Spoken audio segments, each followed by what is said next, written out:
Most never discover what I'm about to share because they're trapped in their old patterns of thinking.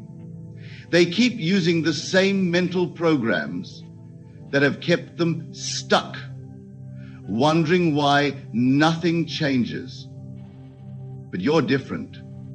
You're here because something inside you knows there's more to life than what you're currently experiencing. Let me share what happened just 3 days ago. A woman came to me, tears streaming down her face. She had tried everything to change her life: positive thinking, visualization, meditation. Nothing worked.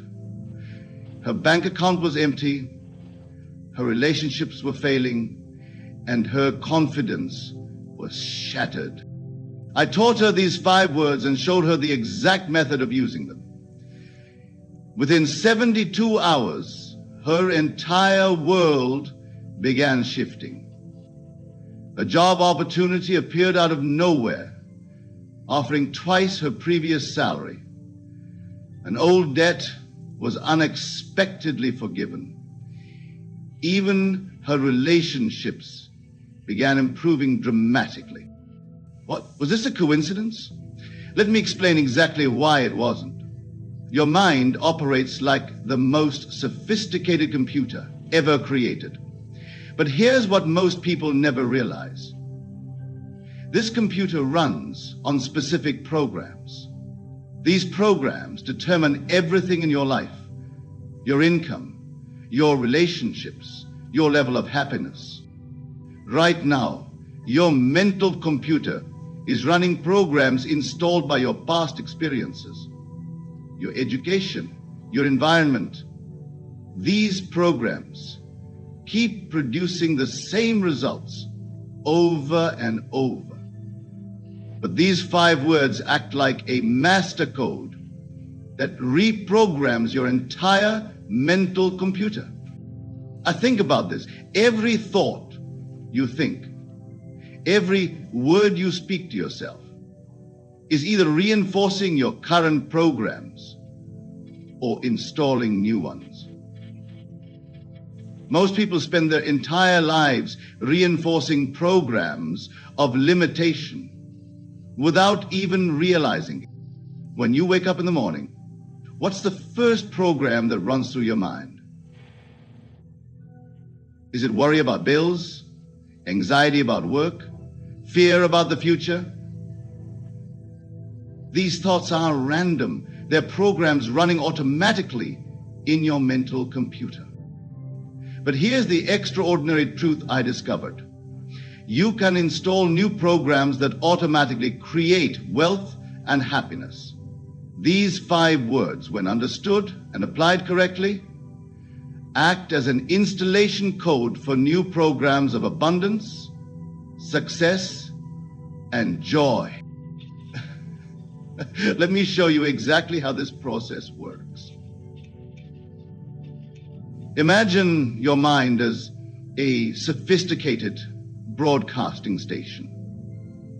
Every thought you think, every word you speak to yourself is being broadcast out into the universe. This broadcast then attracts corresponding circumstances, people, and events into your life. Most people are broadcasting on frequencies of lack, limitation, and fear. Then they wonder why their lives keep attracting more of the same. These 5 words instantly shift your broadcast to frequencies of wealth, abundance, and happiness. But here's the crucial point. These words must be used with understanding. Simply repeating them without comprehending their deeper meaning won't create any change. You must grasp the principle behind their power. Years ago, I discovered something remarkable about consciousness. Your outer world is nothing more than a reflection of your inner conversations. Every circumstance in your life right now, your bank balance, your relationships, your level of success, is a perfect mirror of your habitual inner dialogue. This discovery changed everything for me. I realized that by changing my inner conversations, I could change my entire world. But not just any change would do. The change had to be specific, deliberate, and based on understanding. These 5 words create this exact type of change. They work at the deepest level of consciousness, reorganizing your mental patterns to automatically attract wealth and happiness. But remember, they must be used correctly. Let me share with you what happens in your brain when you use these words properly. Your brain contains billions of neural pathways. These pathways determine how you think, feel, and act. Most of these pathways were created by past experiences of limitation and lack. These 5 words create new neural pathways, pathways of abundance, success, and fulfillment. But here's what's fascinating. They don't just create new pathways. They actually dissolve the old pathways of limitation. Think about this. Every time you worry about money, you're strengthening neural pathways of lack. Every time you doubt your abilities, you're reinforcing pathways of limitation. These 5 words break these old patterns and establish new ones.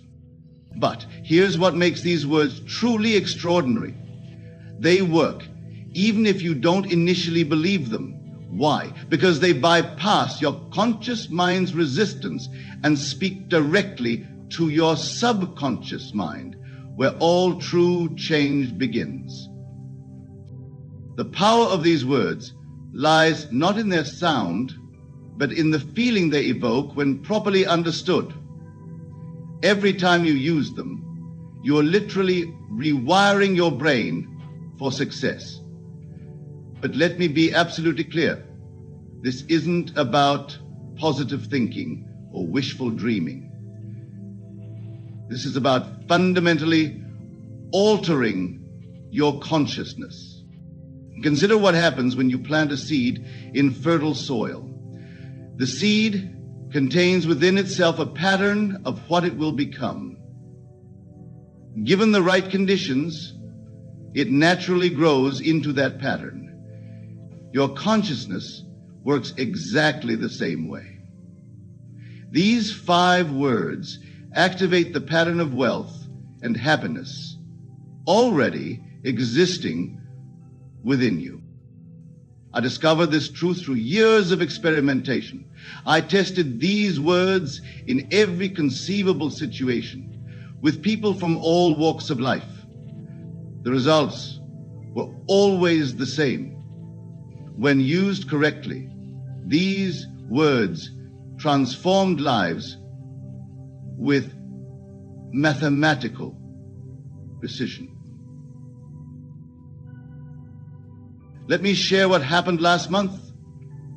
A person came to me deeply in debt, relationships in shambles, health deteriorating. Their mind was filled with negative self-talk, constantly reinforcing their miserable conditions. I taught them these 5 words and the exact method of using them. Within days, their entire world began shifting. An unexpected opportunity arose that cleared their debt. Their relationships began healing naturally. Their health improved without external intervention. Was this magic? No. It was the natural result of reprogramming their consciousness. Here's what most people never understand about wealth and happiness. They're not external conditions to be achieved. They're internal states that automatically express themselves in your outer world. These 5 words activate these internal states with precision. Now, think about this. Every wealthy person you've ever known has a specific pattern of thinking about money. Every happy person has a distinct way of viewing life. These patterns weren't accidents. They were programmed into their consciousness, either deliberately or through experience. These 5 words instantly install these same patterns in your consciousness. But here's the crucial point. They must be used with feeling and understanding. You can't just repeat them mechanically and expect results. Let me explain exactly how this works. Your subconscious mind doesn't understand time. It only knows the present moment. When you use these words correctly, you're telling your subconscious mind that wealth and happiness are your present reality, not future possibilities. This is why most people fail to create lasting change. They keep pushing their desires into the future. I will be wealthy. I will be happy. But the subconscious mind can only create what you accept as present reality. These 5 words work because they speak in the language of the subconscious, the language of present tense, feeling, and acceptance. When properly used, they bypass all mental resistance and go straight to the creative center of your being. Think of your mind as an infinite field of possibilities. Every thought you think, every word you speak, plant seeds in this field. Most people plant seeds of limitation without realizing it. These 5 words plant seeds of unlimited potential. But here's what makes these words truly remarkable. They don't just plant new seeds. They transform the entire field. They change the very soil of your consciousness so that only thoughts of abundance and joy can grow. I've seen this transformation happen countless times. People who've struggled with poverty consciousness their entire lives suddenly begin attracting wealth. Those who've never known true happiness find themselves experiencing joy naturally. The reason these words work so powerfully is that they align you with the natural laws of consciousness. Just as gravity works, whether you believe in it or not, these laws operate regardless of your beliefs. Most people spend their lives working against these laws without realizing it. They try to achieve wealth while holding thoughts of poverty. They pursue happiness while maintaining patterns of misery. It's like trying to drive with one foot on the brake. These 5 words release the brake and align you with the natural flow of abundance. They put you in harmony with the laws that govern success and fulfillment. But remember, they must be used with understanding. Let me share another crucial point about these words. They work at the level of cause, not effect. Most people try to change effects while leaving the cause untouched. They try to change their circumstances without changing their consciousness. These words work because they change the cause, your consciousness. When your consciousness changes, your entire world must change to match it. This isn't metaphysical theory, it's practical reality. Think of your consciousness as the projector and your world as the screen. Whatever's showing up on the screen of your life right now is simply the projection of your current mental patterns. These 5 words change the film in your mental projector. Most never realize that wealth isn't something you pursue, it's something you attract by the person you become.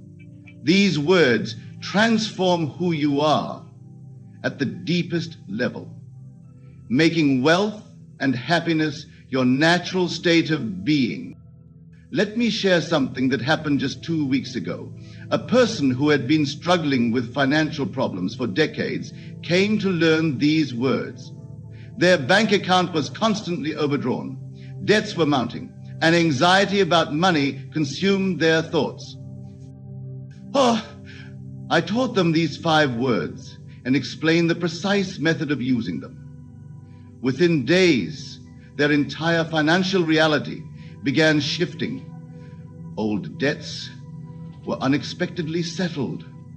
New business opportunities appeared. Money started flowing from sources they never imagined possible. But here's what's crucial to understand. The money wasn't the real change. The real transformation was in their consciousness. They stopped seeing themselves as someone who lacked money and began experiencing themselves as naturally wealthy. This is the true power of these words. They don't just change your circumstances, they transform your entire self-concept. When your self-concept changes, your world must change to match it. Consider this. Every thought you think creates a vibration in your consciousness. This vibration attracts corresponding experiences into your life. Most people constantly vibrate at frequencies of lack and limitation, then wonder why they can't attract abundance. These 5 words instantly shift your vibrational frequency to one of wealth and happiness. But remember, they must be used with feeling and understanding. Empty words create empty results. Let me explain exactly what happens in your consciousness when you use these words correctly. First, they dissolve old patterns of thinking that have kept you stuck. Then they install new patterns that automatically attract success. Think of it like reprogramming a computer.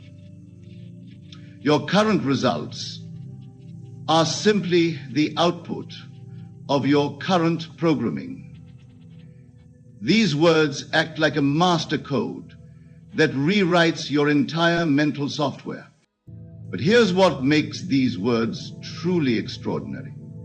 They work at the quantum level of consciousness. They alter the very fabric of your reality by changing the way you interact with the field of infinite possibilities. Most people never tap into this field because their consciousness is cluttered with limiting beliefs. These 5 words clear away these limitations, allowing you to access your full creative power. I've seen people transform their entire financial reality within days of learning these words. Not because they suddenly received a windfall, but because they began making different decisions, seeing different opportunities, taking different actions. This is crucial to understand. Wealth isn't just about money. It's about your capacity to see and seize opportunities. These words expand your awareness, allow you to see opportunities that were always there, but invisible to your previous mindset. Let me share something profound about consciousness. It operates according to fixed laws. Just as gravity works whether you understand it or not, these laws work, regardless of your awareness of them. These 5 words align you with these laws, putting you in harmony with the natural flow of abundance. But here's the key. They must be used consistently and with understanding. Think about how a radio works. You must tune to the right frequency to receive the station you want.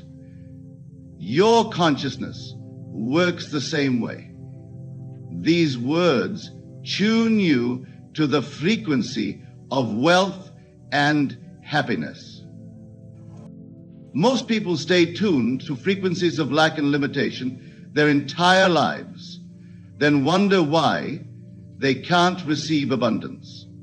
These words automatically adjust your frequency to receive what you desire. But here's what makes these words truly powerful. They work at the level of being, not doing. Most people focus on doing more to achieve more. But true transformation happens at the level of being. When you change who you are being, what you're doing naturally aligns with your new state of consciousness. This is why these words create such dramatic changes. They transform you at the core level of being. Consider this. Every moment of your life, you're either expanding or contracting through your habitual thoughts and words. These 5 words create automatic expansion. As I live them out loud, it creates Tao for me. The real power lies in understanding that your outer world must correspond to your inner world. Every circumstance in your life right now is a perfect reflection of your inner conversations. These words transform these conversations at their root. Let me share what happened just yesterday. Someone came to me who had spent 20 years building a business that was now failing. They had tried everything: new marketing strategies, cost-cutting measures, different business models. Nothing worked. I taught them these 5 words and explained their deeper meaning. Within hours, they began seeing their business differently. Solutions appeared that were always there, but hidden from their previous perspective. Opportunities emerged that they had been blind to before. This is the true nature of transformation. It's not about changing things. It's about changing your perception. When your perception changes, things change automatically. These words work because they alter your perception at the deepest level. They don't just change what you see, they change how you see. This is crucial because your reality is created not by what exists, but by what you perceive. Think about this. The 2 people can face the exact same circumstances and experience completely different results. Why? Because their perceptions create different possibilities. These words optimized in their perception for success. Most people live their entire lives seeing through lenses of limitation. They don't realize that their vision is clouded by past programming. These words are clean your perceptual lenses, allowing you to see life as it truly is, filled with unlimited potential. But here's what makes these words truly remarkable. They work automatically once properly installed in your consciousness. You don't have to constantly monitor your thoughts or force positive thinking. These words create a new normal in your consciousness. Just as your heart beats without conscious effort, these words generate wealth and happiness naturally, without strain or struggle. Let me explain exactly how this happens. Your subconscious mind is like a fertile field that will grow whatever is planted in it. Most people unconsciously plant seeds of lack and limitation through their habitual thoughts and words. These 5 words plant seeds of abundance and joy. But they do more than that. They actually transform the soil of your consciousness so that only positive seeds can grow. Think of it like changing the temperature of water. At 211 degrees, water's hot. At 212 degrees, it boils, creating steam that can power an engine. 1 degree makes the difference between hot water and a powerful force. These words create that 1 degree difference in your consciousness. They shift you from merely wanting success to becoming success itself. This subtle shift makes all the difference. Most people spend their lives wanting, hoping, dreaming. But wanting creates more wanting. Hoping creates more hoping. Dreaming creates more dreaming. These words transform wanting into having, hoping into knowing, dreaming into being. Consider what happens when you plant a seed. You don't dig it up every day to check its progress. You trust the natural process of growth. These words work the same way. Once planted correctly in your consciousness, they grow automatically. But here's the crucial point. Just as a seed needs the right conditions to grow, these words need the right mental climate to flourish. You must maintain an atmosphere of acceptance and expectancy. Most people sabotage their success by constantly questioning, doubting, and worrying. These mental states are like frost that kills the tender shoots of possibility. These words create a protective greenhouse in your consciousness. Let me share something profound about the nature of consciousness. It's not bound by time or space.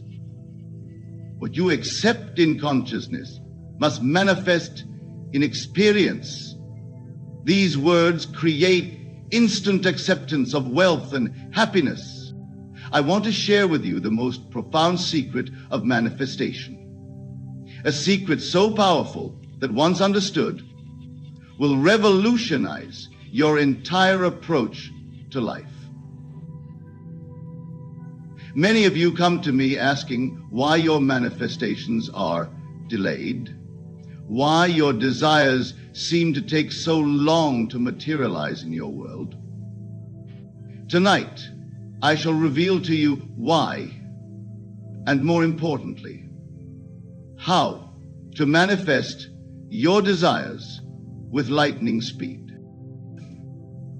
Let me begin by sharing a principle that most of the world has completely misunderstood. In the book of John, it is written, "In the beginning was the Word, and the Word was with God, and the Word was God." God. Now, what is this word? This word, my dear wonderful friends, is not something spoken by your physical lips. The word is your inner conversation, your mental dialogue that runs ceaselessly through your mind day and night. You see, most people are manifesting slowly or not at all because they fail to grasp this fundamental truth. Your inner conversation is the cause of everything in your world. Everything. Not some things, not most things, but all things. When you truly understand this, you will begin to manifest with such rapidity that others will call it miraculous. Let me share with you a story that came to me just last week. A lady approached me after one of my lectures, her eyes filled with tears. She had been trying to manifest a reunion with her estranged son for 3 years. She had tried everything. Affirmations, visualization, even traveling across the country to see him. But he refused to meet her.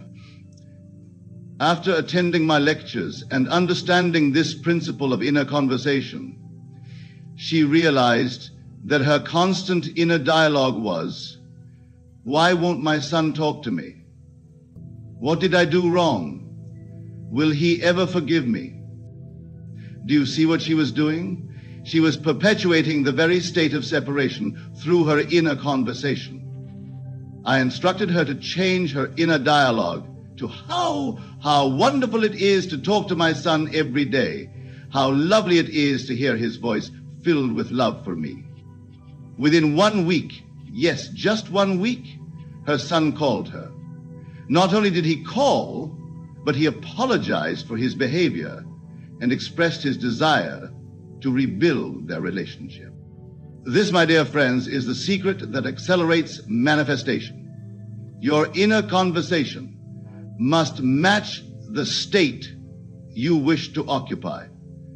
There must be no contradiction between what you desire and what you internally hear yourself saying about that desire. Now, let me take you deeper into this mystery.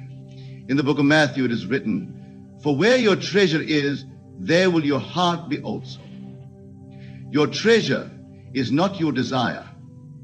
Your treasure is your inner conversation about your desire.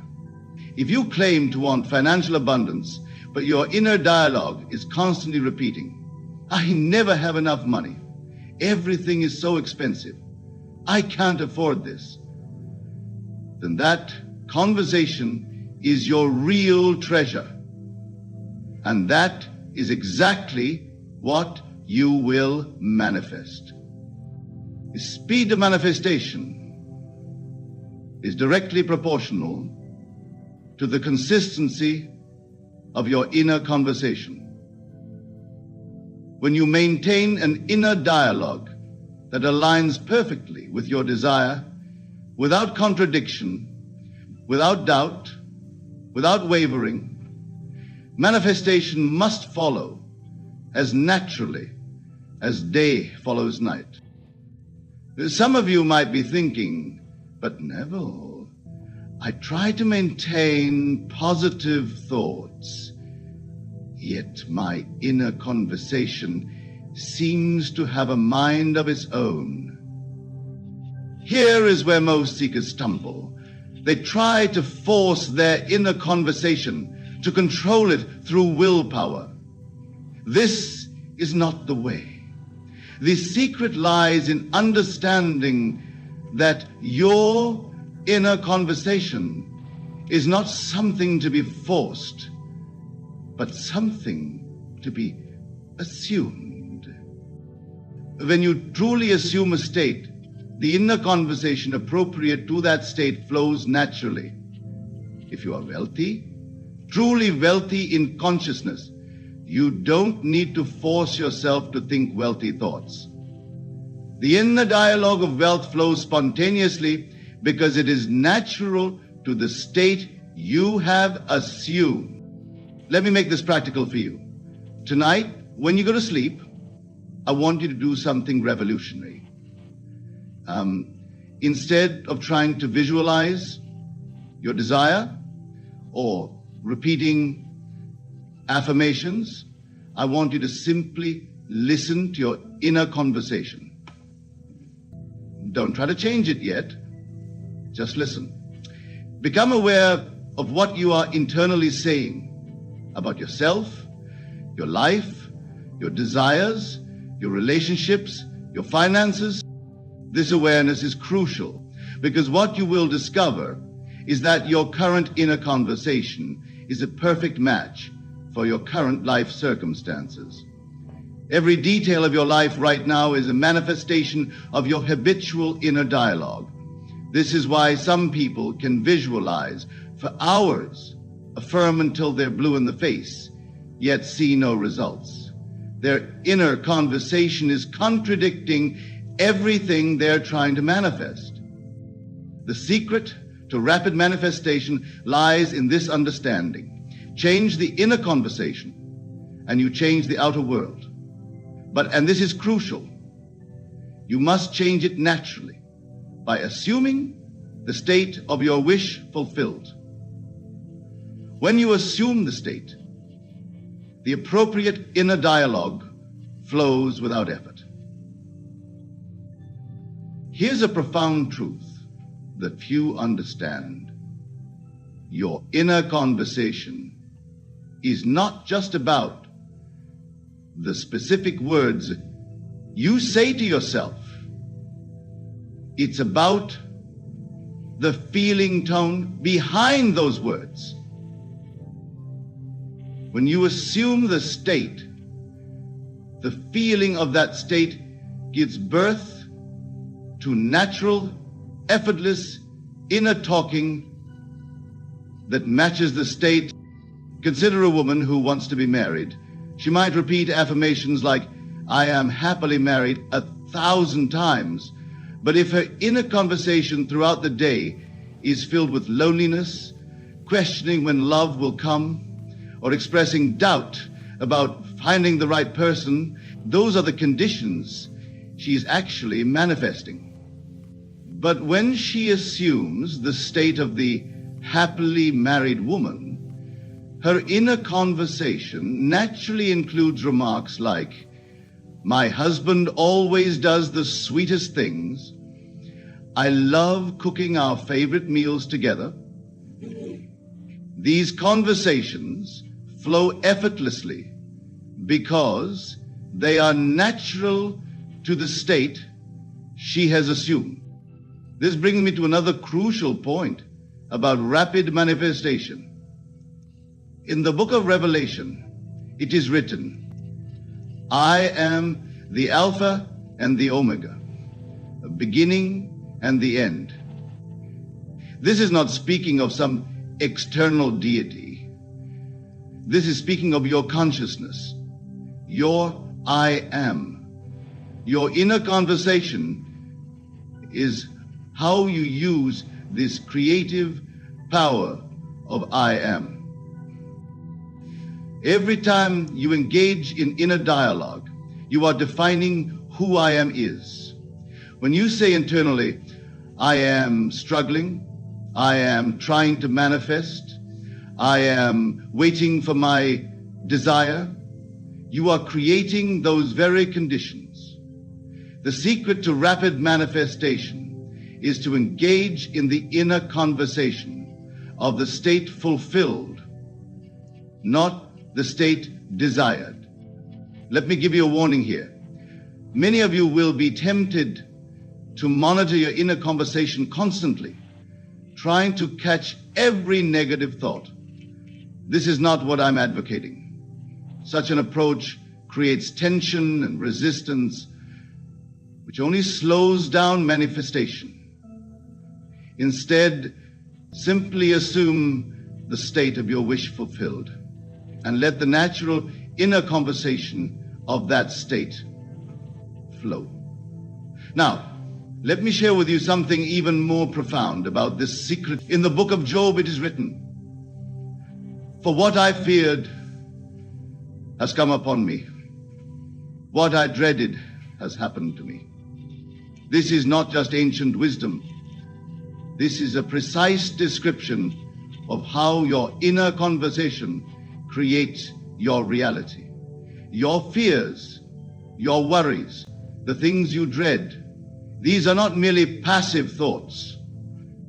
They are powerful inner conversations that manifest with the same certainty as your desire.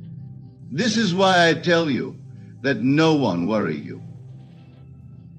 When others speak of recession, of difficult times, of impossibilities, you must understand that their conversations have no power in your world unless you accept them into your inner dialogue. The only creative power is your own inner conversation. I recall a gentleman who attended my lectures in New York. He was a businessman who had heard countless experts predicting a downturn in his industry. Everyone was preparing for failure, cutting costs, laying off workers. But this gentleman understood the secret of inner conversation. While others spoke of decline, his inner dialogue remained steadfast. My business is thriving. My customers are abundant, but opportunities are flowing to me from every direction. His colleagues called him delusional, unrealistic. Yet within 3 months, while other businesses struggled, his company experienced its most profitable quarter ever. Was this a coincidence?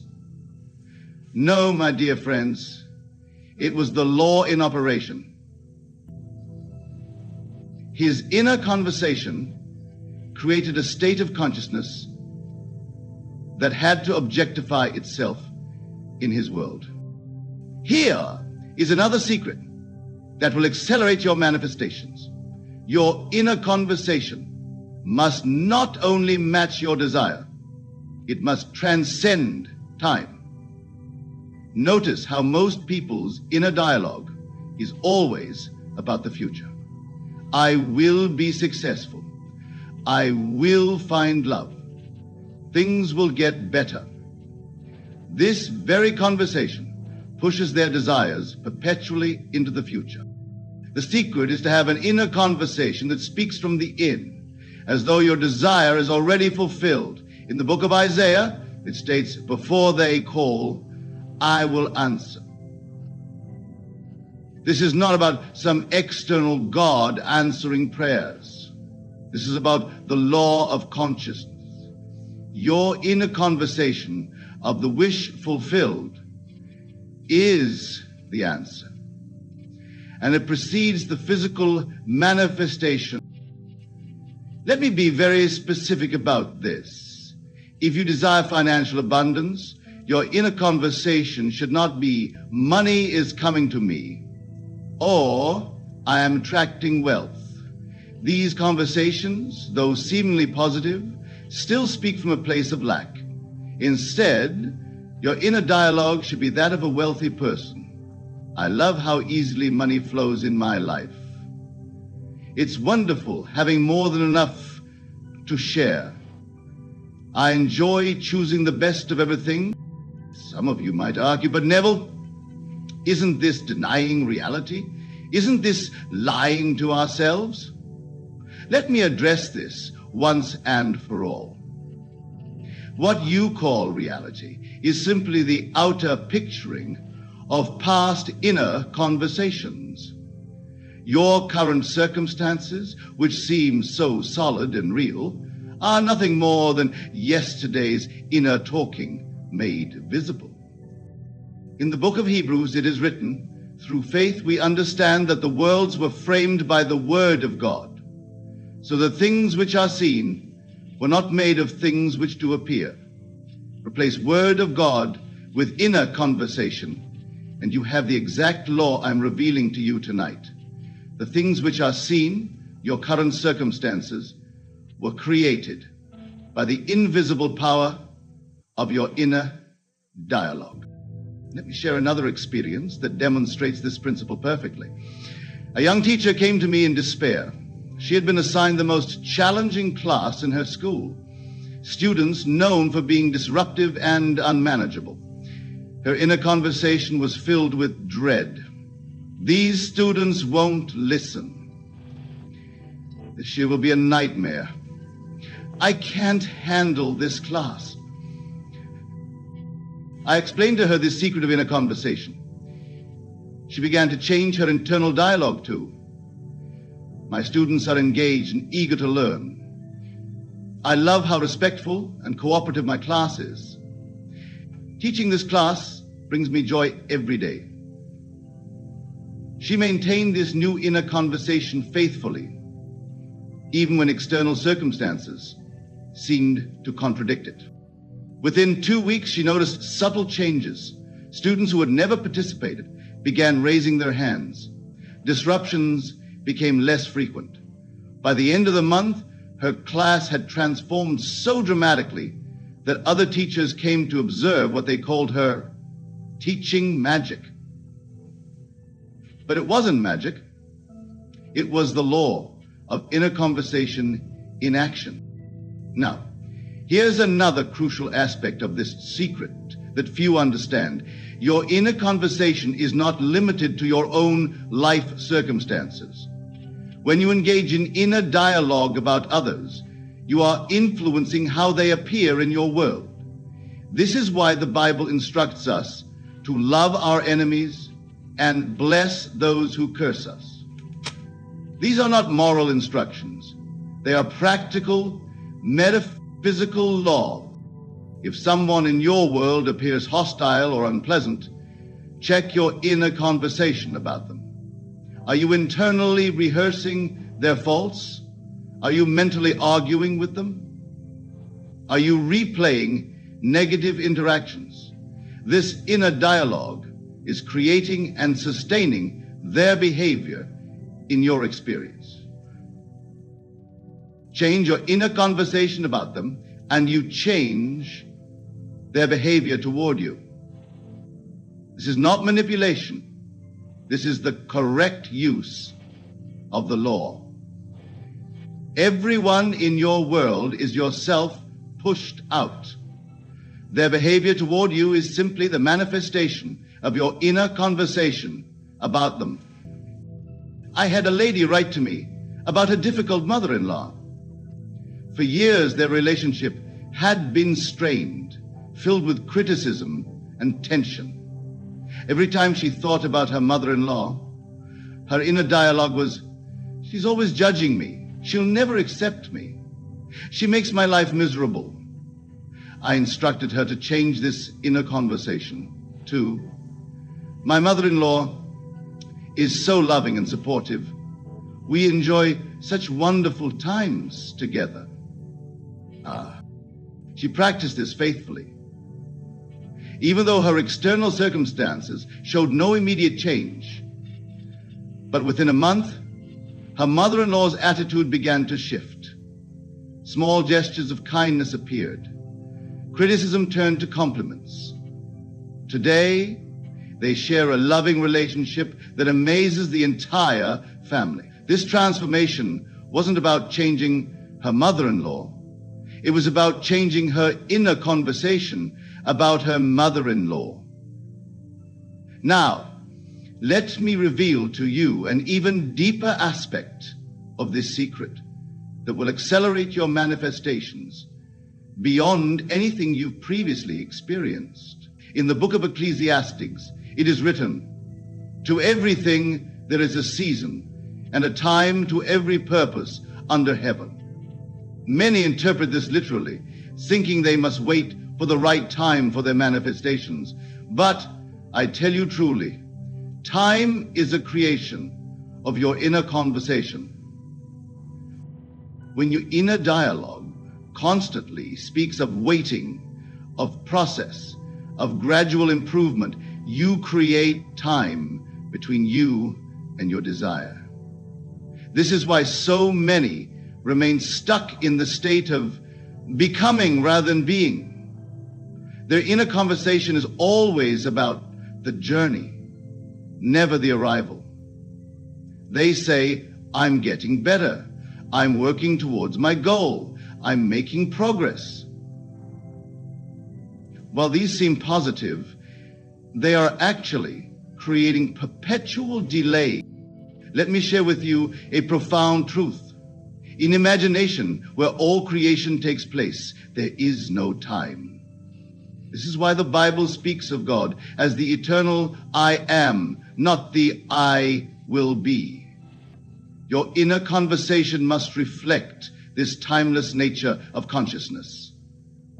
Instead of saying internally, my business is growing, say, I am perfectly healthy now. A gentleman once approached me after experiencing years of financial struggle. His inner conversation was filled with statements like, things are getting better. I'm moving towards prosperity. My debts are gradually decreasing. I explained to him that this very conversation was creating the experience of gradual change, of endless becoming. He shifted his inner dialogue to speak from the end. I love having more than enough. The results were immediate and startling. Within days, unexpected opportunities appeared. A long-forgotten investment suddenly paid off. A new business partnership emerged that transformed his financial situation completely. What others called coincidence, we know as law. Here's another crucial aspect of this secret. Your inner conversation must be anchored in the feeling of the wish fulfilled. Many attempt to change their inner dialogue mechanically, repeating new statements without the corresponding feeling tone. This is why their manifestations are slow and non-existent. In the book of Psalms, it says, delight thyself also in the Lord, and he shall give thee the desires of thine heart. This delight is the feeling tone that must accompany your inner conversation. When your internal dialogue naturally flows from the joy of having your desire fulfilled, manifestation is instantaneous. Consider a woman who desires marriage. Her inner conversation might be technically positive. I am married to a wonderful man. But if these words lack the feeling of being happily married, they remain hollow and powerless. When she assumes the feeling of being a beloved wife, her inner dialogue naturally flows with statements like, I love cooking dinner with my husband. Our evening walks together are so precious. I'm so blessed to share my life with my soulmate. These words carry the feeling tone of the wish fulfilled. Let me share something even more profound about this secret. Your inner conversation extends beyond your waking hours. The thoughts and dialogues that occupy your mind as you fall asleep are particularly powerful. This is why the Psalms instruct us to commune with your own heart upon your bed and be still. Most people fall asleep rehearsing the problems of their day or worrying about tomorrow. Their inner conversation during these crucial moments is creating more of what they don't want. Instead, as you fall asleep, let your inner dialogue be from the state of your wish fulfilled. Let it be natural, easy, reflecting the joy of already having what you desire. I recall a man who had been seeking a specific position in his company for years. Every night he would fall asleep thinking about how to get the promotion, what he needed to do, who he needed to impress. His inner conversation was always about seeking, never about having. I instructed him to change his preparatory sleep conversation. Instead of planning and strategizing, he was to fall asleep each night with the inner dialogue of already being in that position. His new inner conversation included casual remarks like, "It's wonderful having this responsibility. I love leading this department. My team is exceptional." Within 2 weeks, not only was he promoted to the position he desired, but he was given even more responsibility and compensation than he had imagined possible. Now, let me address something that many of you struggle with: the appearance of failure or delay in your manifestations. When things seem to be going wrong, when circumstances appear to contradict your desire, your inner conversation becomes crucial. Most people allow their internal dialogue to be dictated by circumstances. This is the exact opposite of how the law works. In the book of Romans, it is written, "Call those things which be not as though they were." This is not positive thinking. This is the revelation of how consciousness creates reality.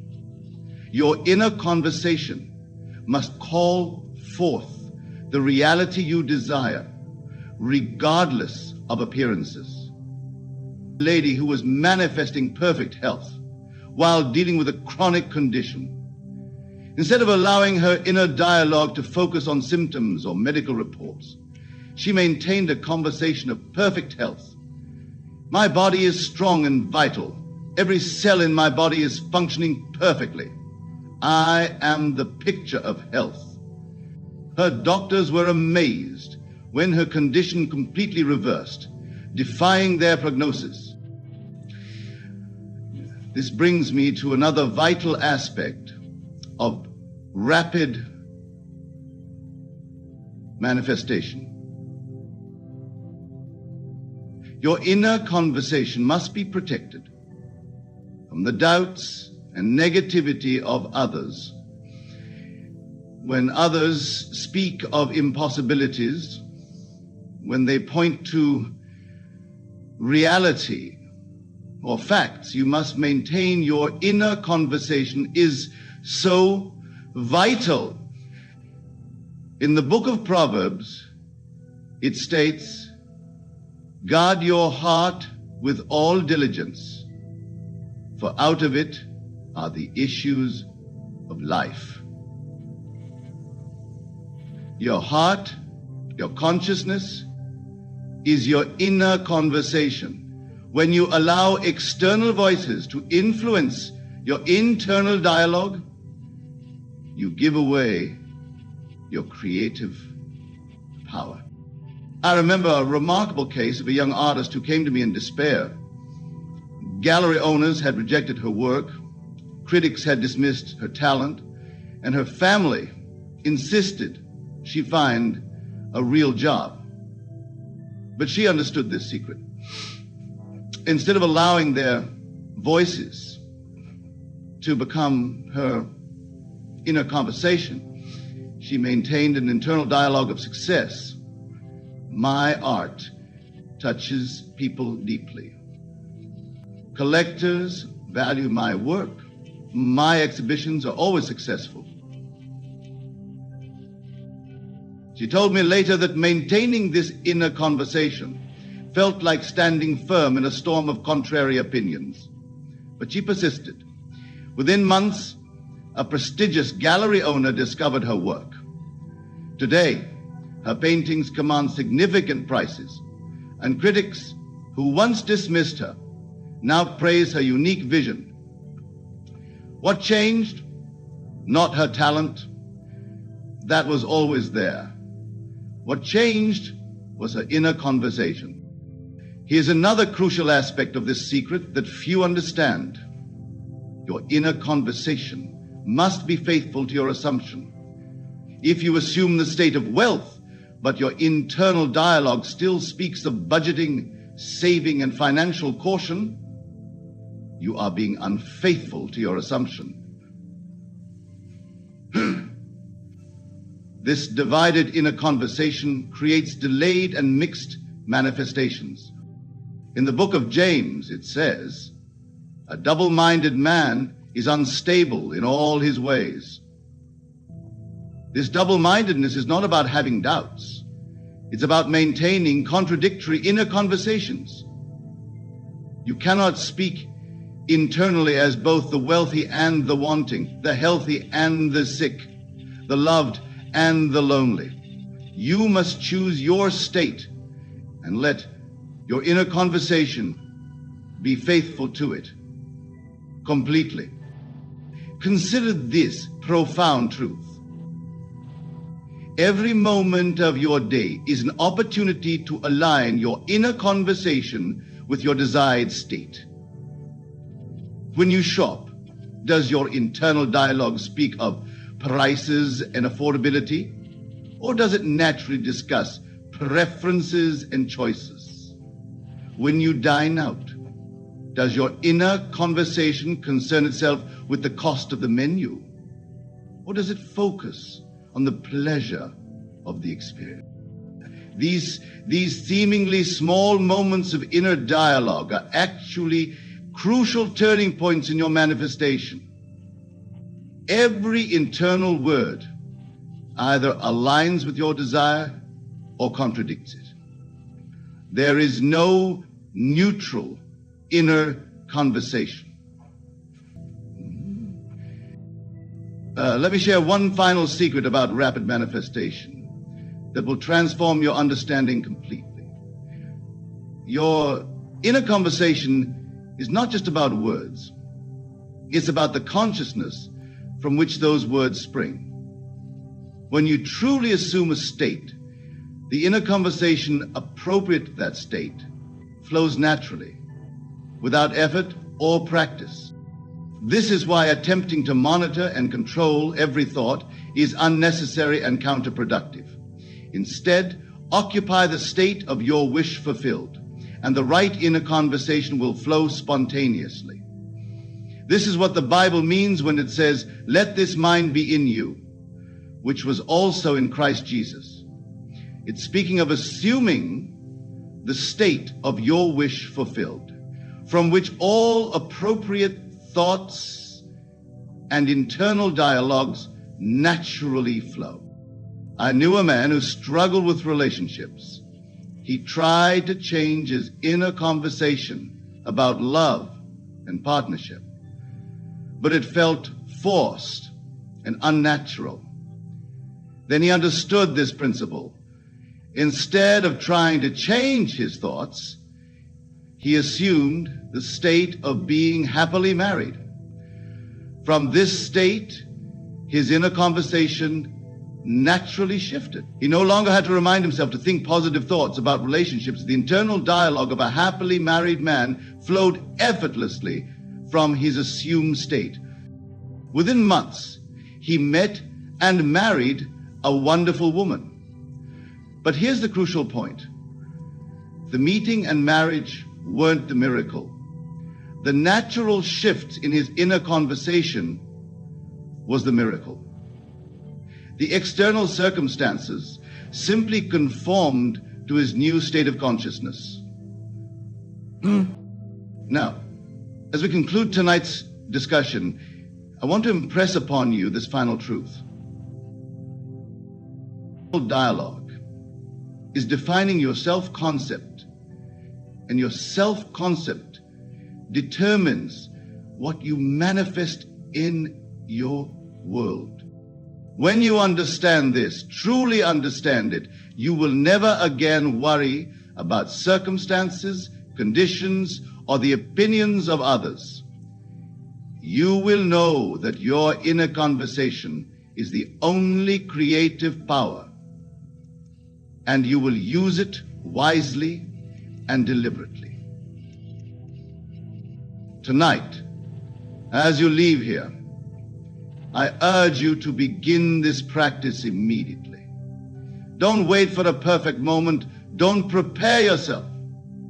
Simply begin now to listen to your inner conversation, and then naturally let it flow from the state of your wish fulfilled. Let your internal dialogue be that of the person who already has what you desire. Remember, secret I've shared with you tonight is not new. It's as old as consciousness itself. But its power is as fresh and available now as it has ever been. Your inner conversation is creating your reality at this very moment. Use it wisely. Use it lovingly. Use it deliberately. For in the end, there is no one to change but self. And self is changed by the transformation of your inner conversation.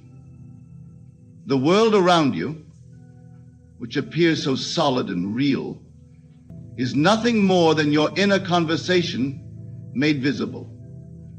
Change the conversation and you change everything. And now, knowing this secret, go forth and prove it in the laboratory of your own life. For as it is written, according to your faith be it unto you. Your faith is your inner conversation, and it will not fail you. That is the law, and that is the promise. Have you ever noticed that when you truly understand something, when it clicks deep within your consciousness, your entire world shifts?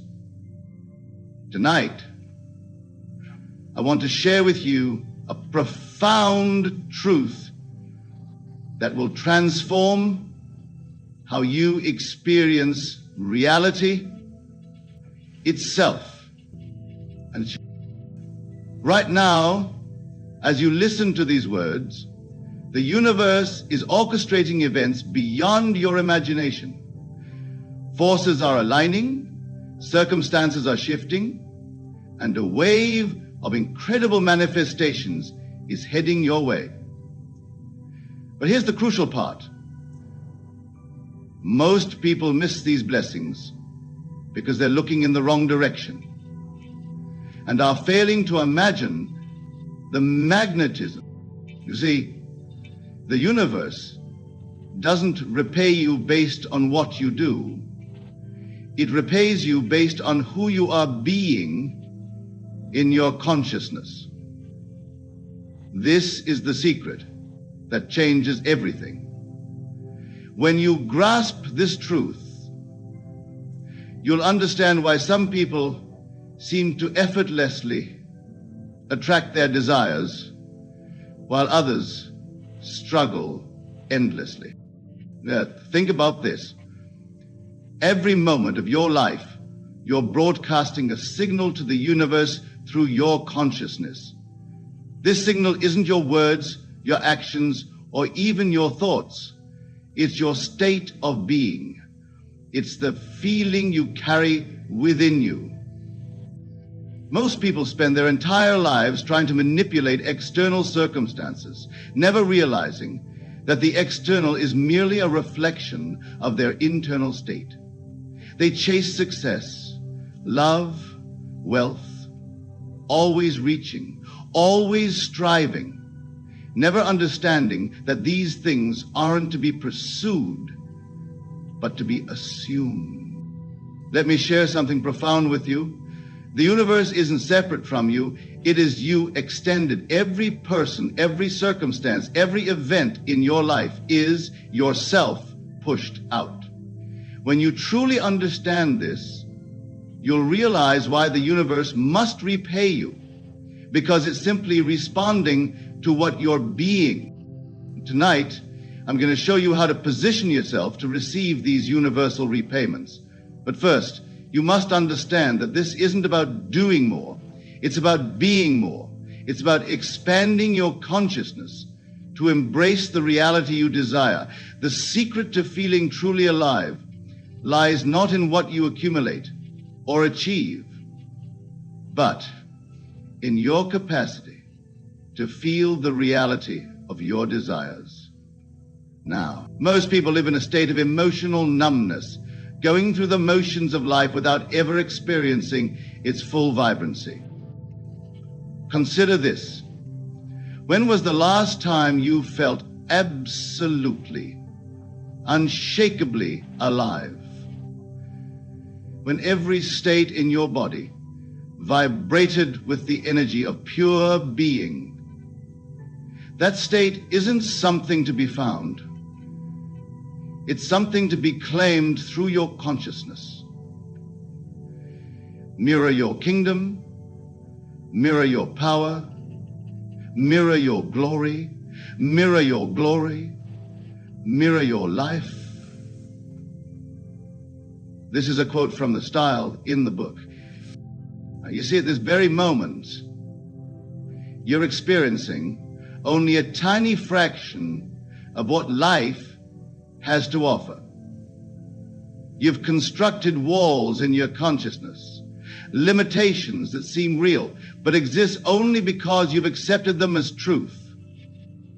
These walls weren't built by the universe. They were built by your assumptions.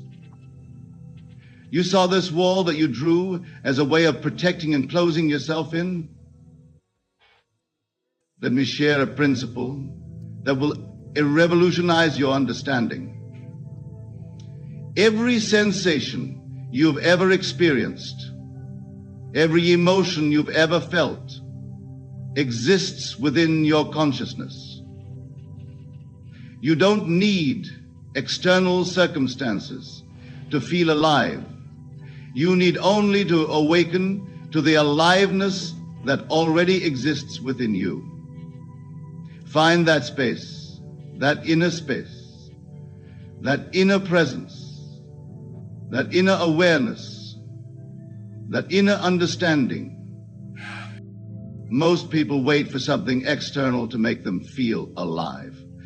They wait for the perfect relationship, the ideal job, the dream house. But I tell you this, waiting is the very thing that keeps you from experiencing the fullness of life. The universe responds not to your wanting, but to your being. When you feel truly alive, when you embody the state of vibrant, pulsing life force, the universe must, by law, reflect that state back to you in countless unexpected ways. Everyone turns around. You were here once. Now you are begging for another chance to come back. Think about this. Every moment of intense aliveness you've ever experienced was created not by external circumstances, but by your consciousness. Those moments when you felt invincible, when you felt connected to everything, those weren't given to you by the world. They were created by your assumption of that state. The key to constant renewal, to feeling perpetually alive, lies in understanding that consciousness is the only reality. Whatever you feel to be true, whatever state you occupy in consciousness, must be reflected in your external world. What most people don't realize is that feeling alive isn't something that happens to you. Your consciousness is the gateway through which all experiences flow. When you change your consciousness, you change the entire spectrum of your experiences. Consider the vastness of the universe for a moment. Billions of galaxies, infinite possibilities, all existing simultaneously. Yet you experience only what you accept as possible in your consciousness. Your current experience of life is merely one tiny channel on an infinite broadcast spectrum. The universe is constantly trying to repay you with experiences that match your highest vision. But here's the crucial point. You must tune your consciousness to receive these experiences. Just as a radio can only receive the frequencies it's tuned to, your consciousness can only experience what it's aligned with. Most people live their entire lives never adjusting their frequency. They stay tuned to the same channel of limited experiences, never realizing they have access to the entire spectrum of existence. They feel stuck, stagnant, barely alive, when infinite vitality is available to them. Let me share something profound about the nature of feeling alive. When you truly feel alive, you're not just experiencing life, you're creating it. Every moment of genuine aliveness is a moment of pure creation. In those moments, you're not separate from the creative force of the universe. You are that force individualized. But here's where most people miss the mark. They try to feel alive through external stimulation. They chase experiences, relationships, achievements, never realizing that these things can't make them feel alive. They can only reflect the aliveness that already exists within their consciousness. The universe is waiting to repay you with experiences that will take your breath away, but it can only give you what you're prepared to receive in consciousness. If you're operating from a state of emotional deadness, of limited expectations, that's exactly what will be reflected back to you. Think about the times when you felt most alive. In those moments, you weren't trying to feel alive, you simply were alive. You weren't reaching for something outside yourself. You were fully present in your own being. That's the state from which miracles flow. The secret that most people miss is that the universe doesn't respond to what you want. It responds to what you are. If you're constantly living in a state of wanting to feel alive, you're actually affirming your current state of not feeling alive. This is why so many people remain stuck despite their best efforts. Let me share with you a profound truth about consciousness. Your consciousness is not confined to your physical body. It extends to everything you're aware of.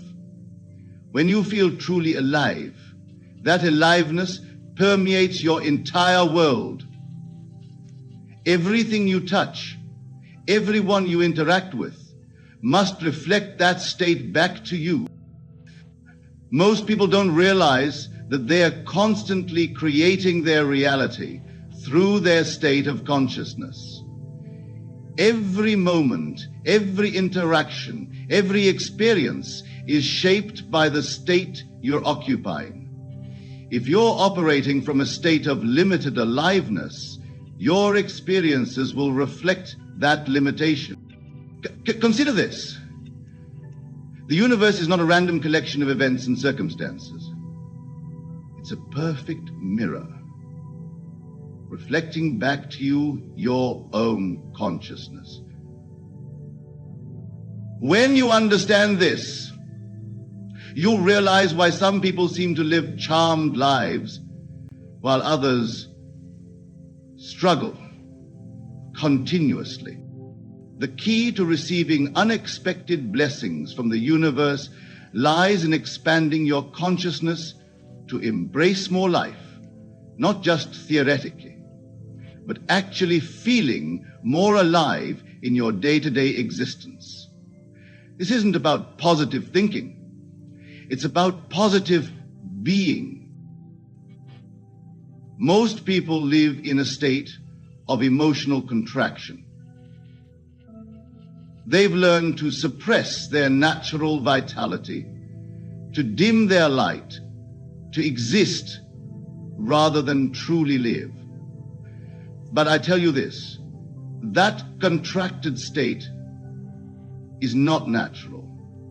Your natural state is one of expanding aliveness. Think about a time when you felt absolutely unstoppable. In that moment, you weren't doing anything special. You were simply being in a state of expanded consciousness. That state is always available to you. It's not something to achieve. It's something to allow. The universe is constantly trying to give you more life, more vitality, more experiences that make you feel truly alive.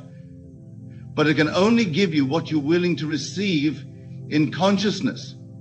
Listen carefully now, because this is where most people go wrong. They think they need to work harder, do more, achieve more to feel alive. But I tell you, feeling alive is your natural state. You don't need to earn it. You only need to remove the barriers you've placed in your consciousness. Think of your consciousness as an infinite ocean of possibilities. Right now, you're experiencing only a tiny drop of that ocean. Not because the rest isn't available to you, but because you've limited yourself through your assumptions about what's possible. The universe is preparing to repay you in ways that will astonish you. But you must be ready to receive. This readiness isn't about external preparation. It's about expanding your consciousness to embrace more life, more possibilities, more of everything that makes you feel vibrantly alive.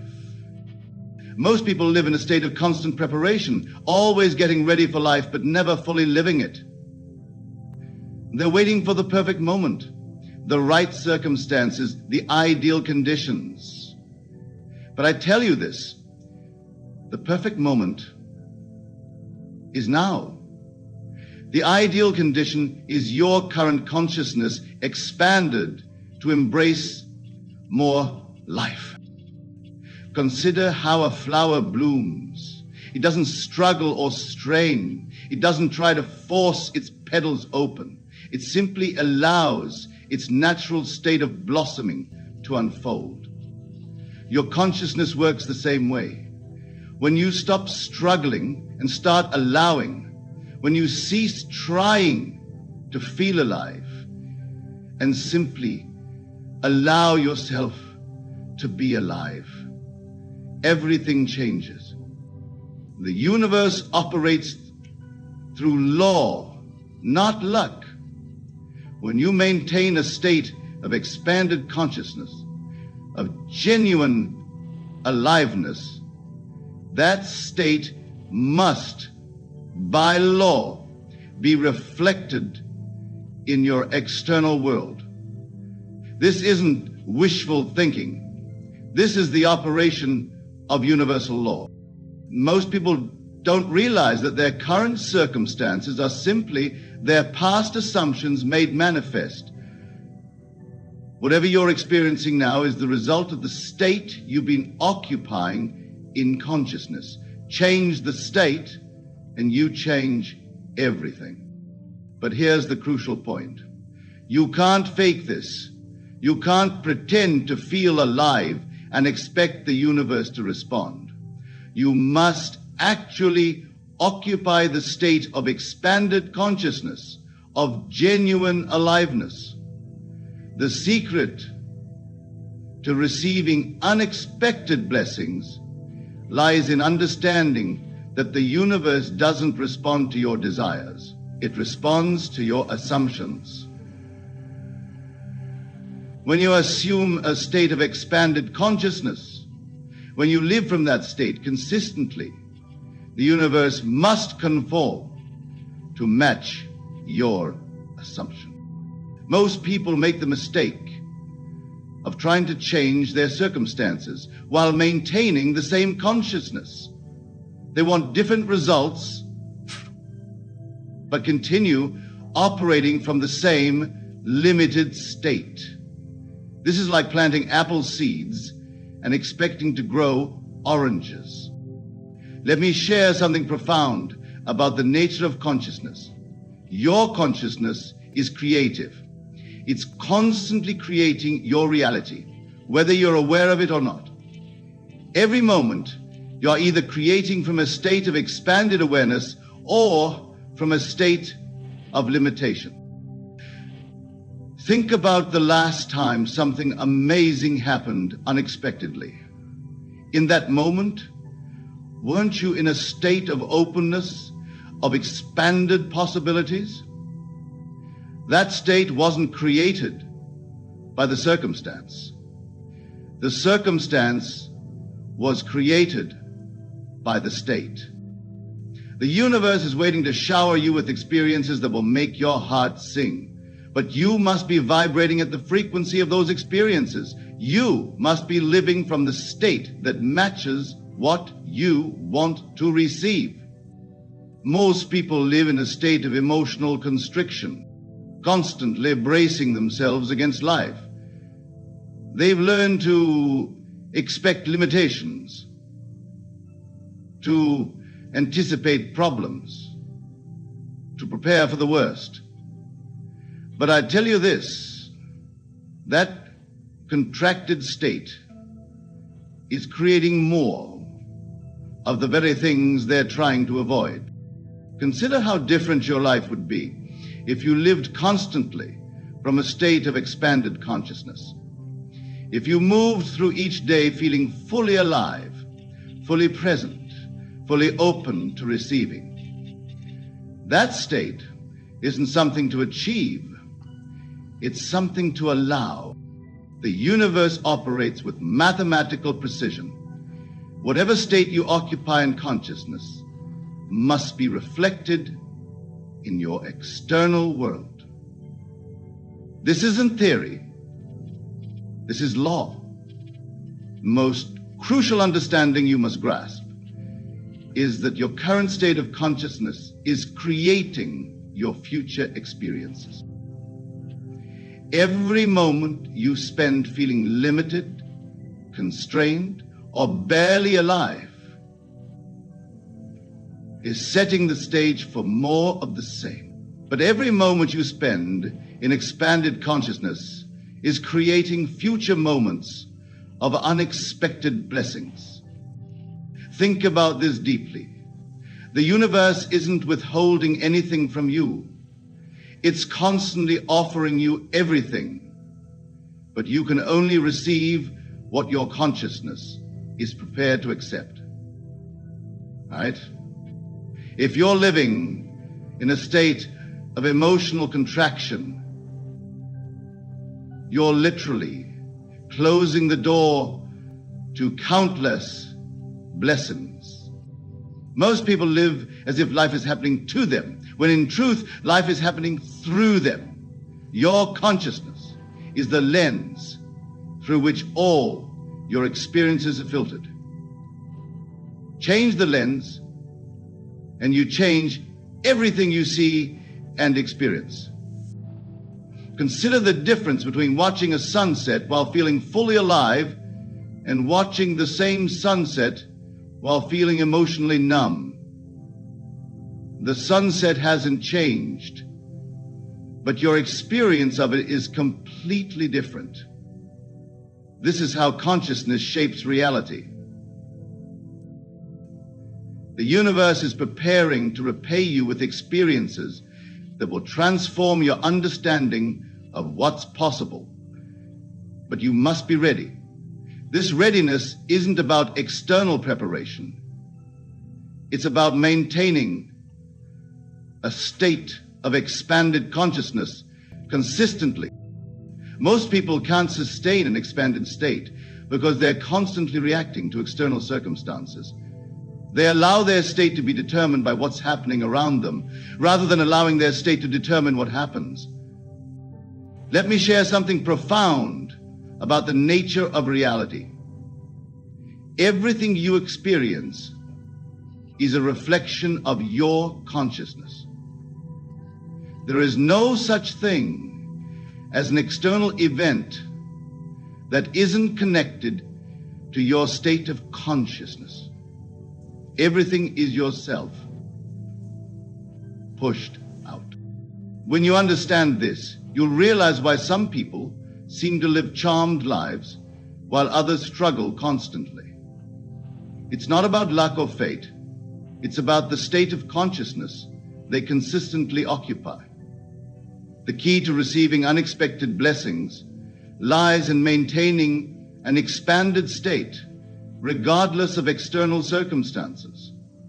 This doesn't mean ignoring reality. It means understanding that your consciousness creates reality. Think about a time when everything in your life seemed to flow effortlessly. In that state, you weren't doing anything different externally. You were being different internally. You were operating from a state of expanded consciousness.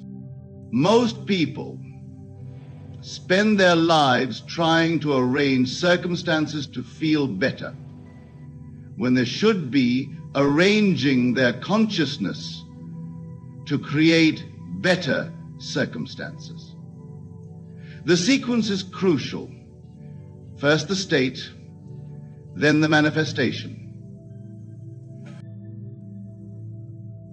Your task is simple, though not always easy. You must maintain a state of expanded consciousness, regardless of what your senses show you.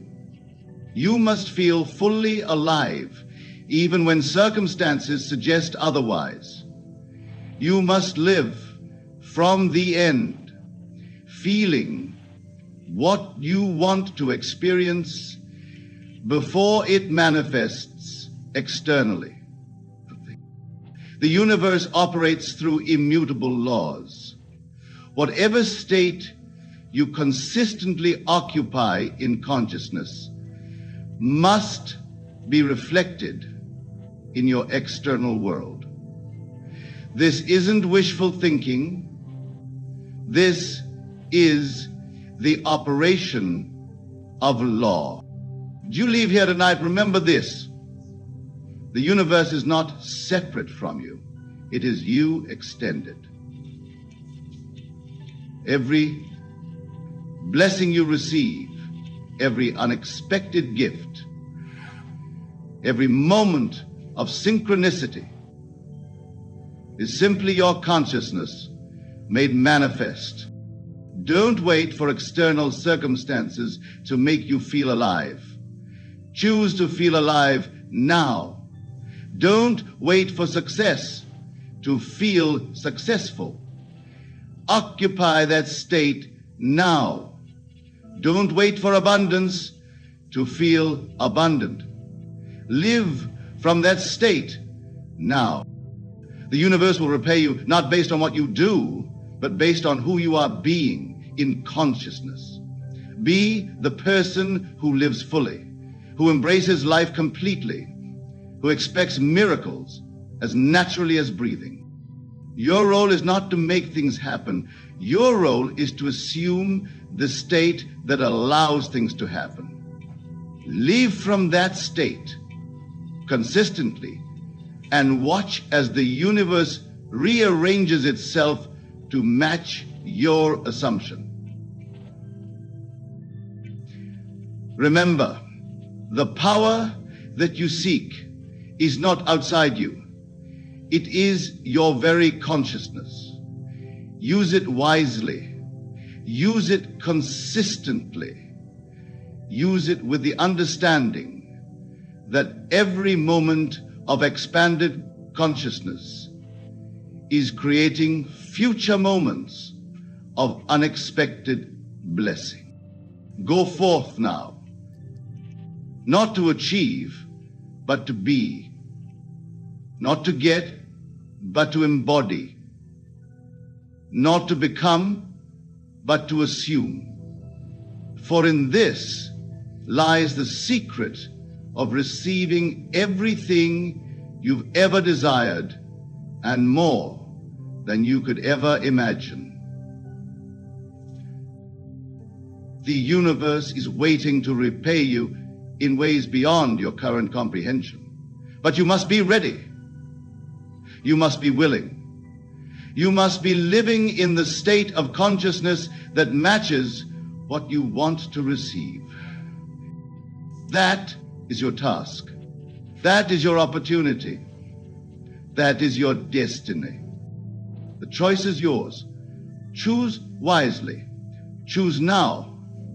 Choose to live from the state of consciousness that matches your highest vision. For in that choice lies everything you've ever wanted and more than you've ever dreamed possible.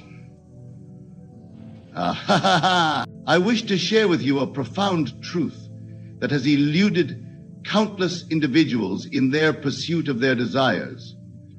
The very reason most people remain trapped in their current circumstances, unable to manifest their dreams, lies in their misunderstanding of one fundamental principle.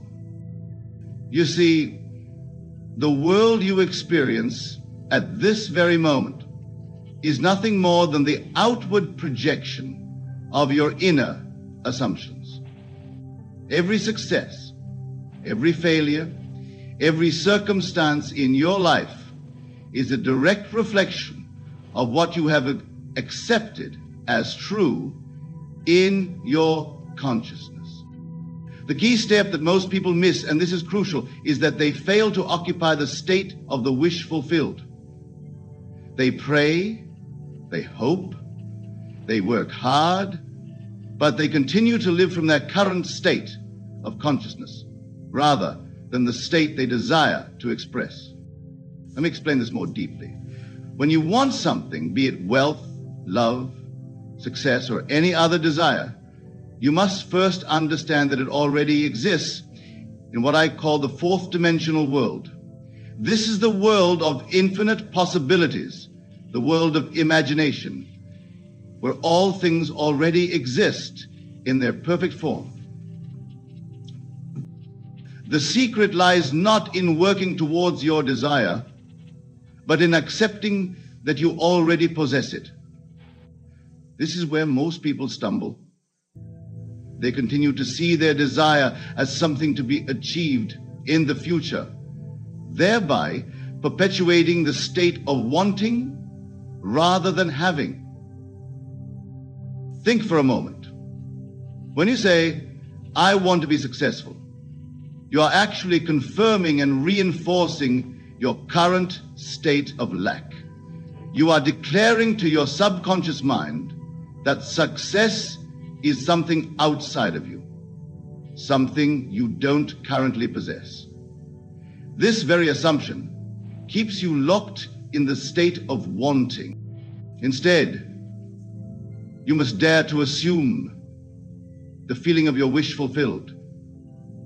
If you desire success, you must go about your day feeling successful, thinking from success, acting from success, not as a future state to be achieved, but as a present fact. This is not mere positive thinking or affirmation. This is a complete transformation of your consciousness. You must feel the naturalness of being what you want to be. If you desire wealth, you must feel wealthy now. If you desire love, you must feel loved now. If you desire success, you must feel successful now. The power of your assumption, when persisted in, becomes your reality. This is law. Just as the seed contains within itself the full potential of the mature plant, your consciousness contains within itself the full potential of all you desire to be. Most people live their entire lives never realizing that their imagination is actually the very substance of reality. They see imagination as mere fantasy, as something separate from what they call reality. But I tell you this, your imagination is reality itself in its first stage of manifestation. Consider this, everything you now accept as real in your world was once only imagined. The chair you're sitting on, the clothes you're wearing, the building you're in, all were first imagined before they became what you now accept as reality. This is the pattern of creation. The same principle applies to your desires. The state you wish to occupy already exists in your imagination. It is as real as anything you now accept as fact. The only difference is your assumption about what is real and what is imagined. Let me share with you a profound truth. You never attract what you want. You attract what you are. And what you are is determined by the state you occupy in consciousness. This is why affirmations alone often fail. You cannot affirm externally what you deny internally. The key step that people miss is the complete surrender to the state desired. They try to make things happen instead of allowing things to happen through the natural law of assumption. They stand outside their desire, looking at it instead of living from within it. When you truly grasp this principle, you will understand that there is nothing to change but your assumptions about yourself and your world. The outer world must conform to your inner assumptions. This is law. Many of you sit here tonight thinking, yes, but how do I change my assumptions? The answer is simpler than you might imagine. Yet it requires a complete reversal of your traditional thinking. Instead of working hard to achieve something, you must assume that you already have it. The art of assumption is the most vital skill you must master. When you assume a state, you must persist in that state until it becomes your dominant feeling. This is where people falter. They test the law instead of proving it through persistent assumption. Let me tell you something profound. Your consciousness is the only reality. Right now, as you sit here, you might believe that your senses define reality. But I tell you, your senses only show you what your consciousness has already accepted as true. Think about this carefully. Every night when you sleep, you enter different states in your dreams. In those dreams, you experience sights, sounds, and sensations that feel completely real. Where do these experiences come from? They come from consciousness itself. They come from consciousness deliberately creating these experiences. The difference between your dream state and your waking state is only in the intensity of your assumption. What you now consider reality is simply a more intense and persistent dream that you've collectively agreed upon. Now, here's where most people miss the crucial step. They fail to understand that they can wake up from their current dream, their current state, by assuming a new state with the same intensity that they assume their present state. You see, at this very moment, you are assuming certain things about yourself. You're assuming your name, your job, your relationships, your financial status.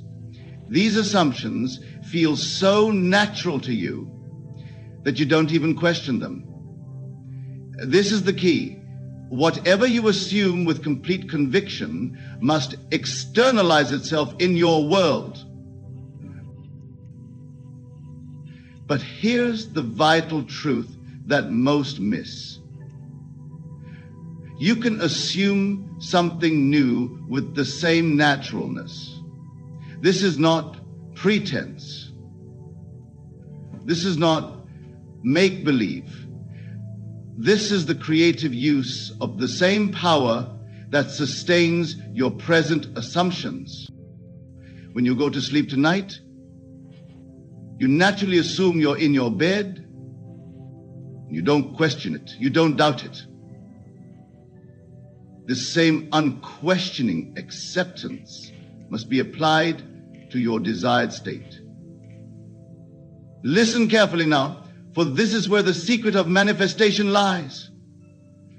When you assume your desire fulfilled, you must do it with the same naturalness with which you assume your bed is real when you lie down to sleep. This naturalness is the key that most seekers miss. Your imagination, when properly directed, is not mere daydreaming. It is the very substance of reality. Every time you imagine something, you are literally creating a mold into which the substance of your world will flow. But, and this is crucial, you must remain faithful to your imaginal act. Most people perform an imaginal act and then return to their old state of consciousness. They imagine themselves wealthy for a moment, then open their eyes and react to their current financial situation. This vacillation between states prevents the manifestation of their desire. You must understand this.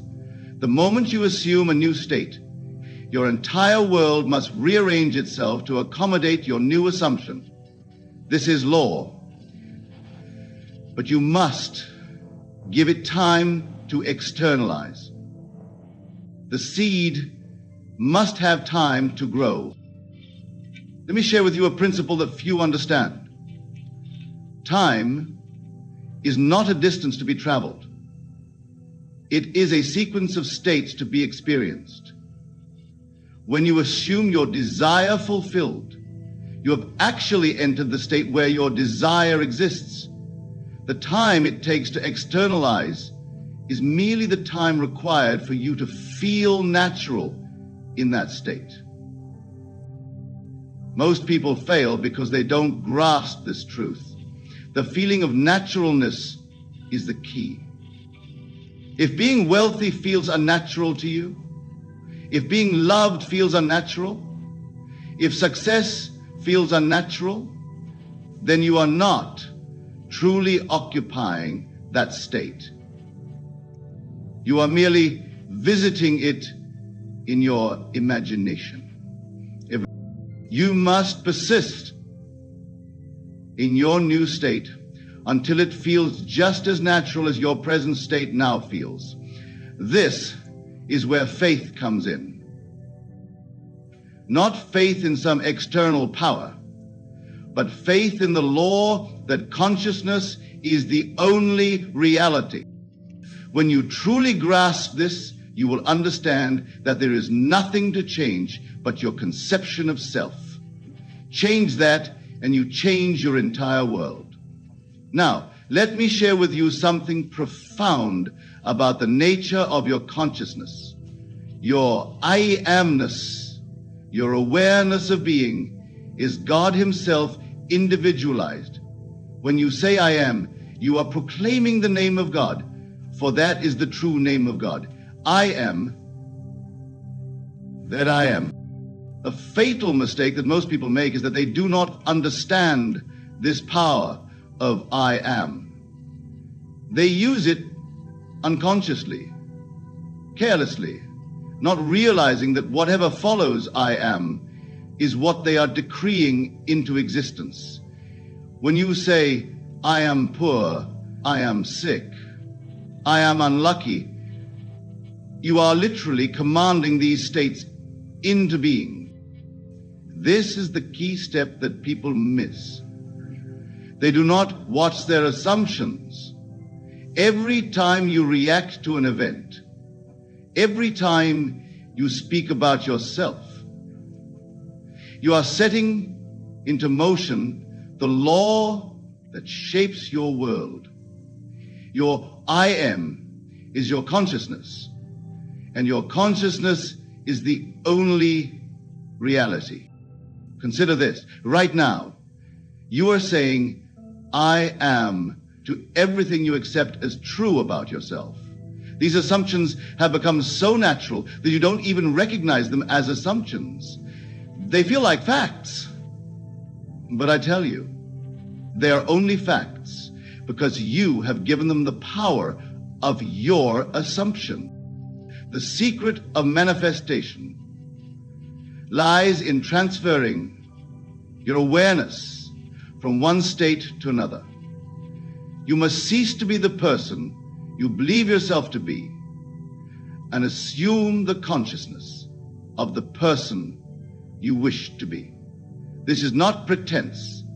This is the creative use of the only power that exists. When you say, I am successful, I am wealthy, I am loved, you are not lying to yourself. You are actually entering into that state in consciousness. And since consciousness is the only reality, you are literally creating that reality. But, and this is crucial, you must persist in that state until it feels natural. This is where most people fail. They make a bold declaration of what they want to be, but they don't persist until it feels natural. They don't give the seed time to grow. You see, manifestation follows the divine pattern. Just as a seed must be planted and given time to grow, your assumption must be planted in consciousness and given time to externalize. The law operates with mathematical precision.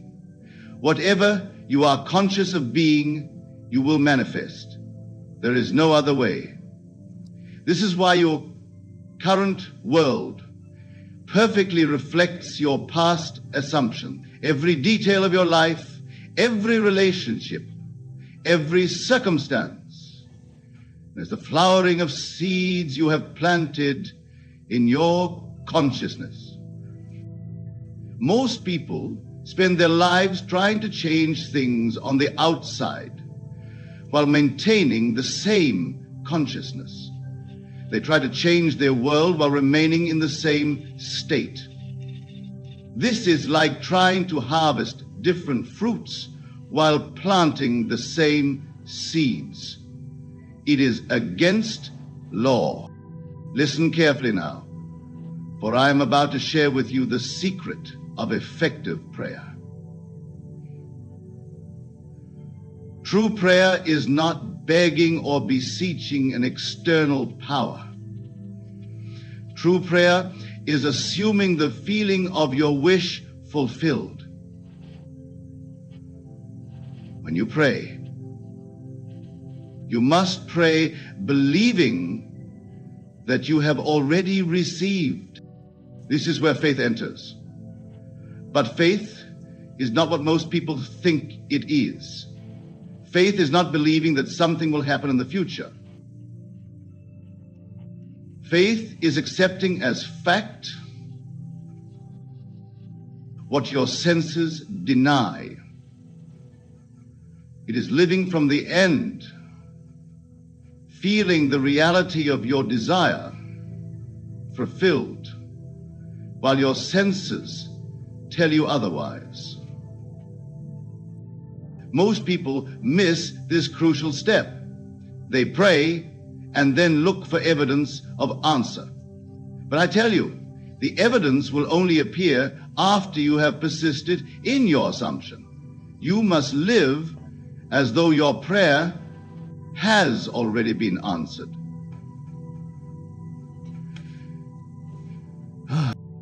Think about this. When you order something from a catalog, you don't keep ordering it over and over. You place the order once and then wait for its delivery. The same is true with your desires. You place your order with consciousness by assuming the feeling of your wish fulfilled. And then you wait in the absolute confidence that it must externalize. But here's the vital point that most miss. While you're waiting, you must maintain the consciousness of having already received. You must live from the end. Your actions, your words, your attitudes must all spring from the assumption that your desire is already a fact. This is not easy, I know. The evidence of your senses will constantly try to pull you back to your old state. But you must persist. You must remain faithful to your assumption, despite all evidence to the contrary. Now, let me share with you another crucial aspect that most people overlook. Your consciousness is not confined to your physical body.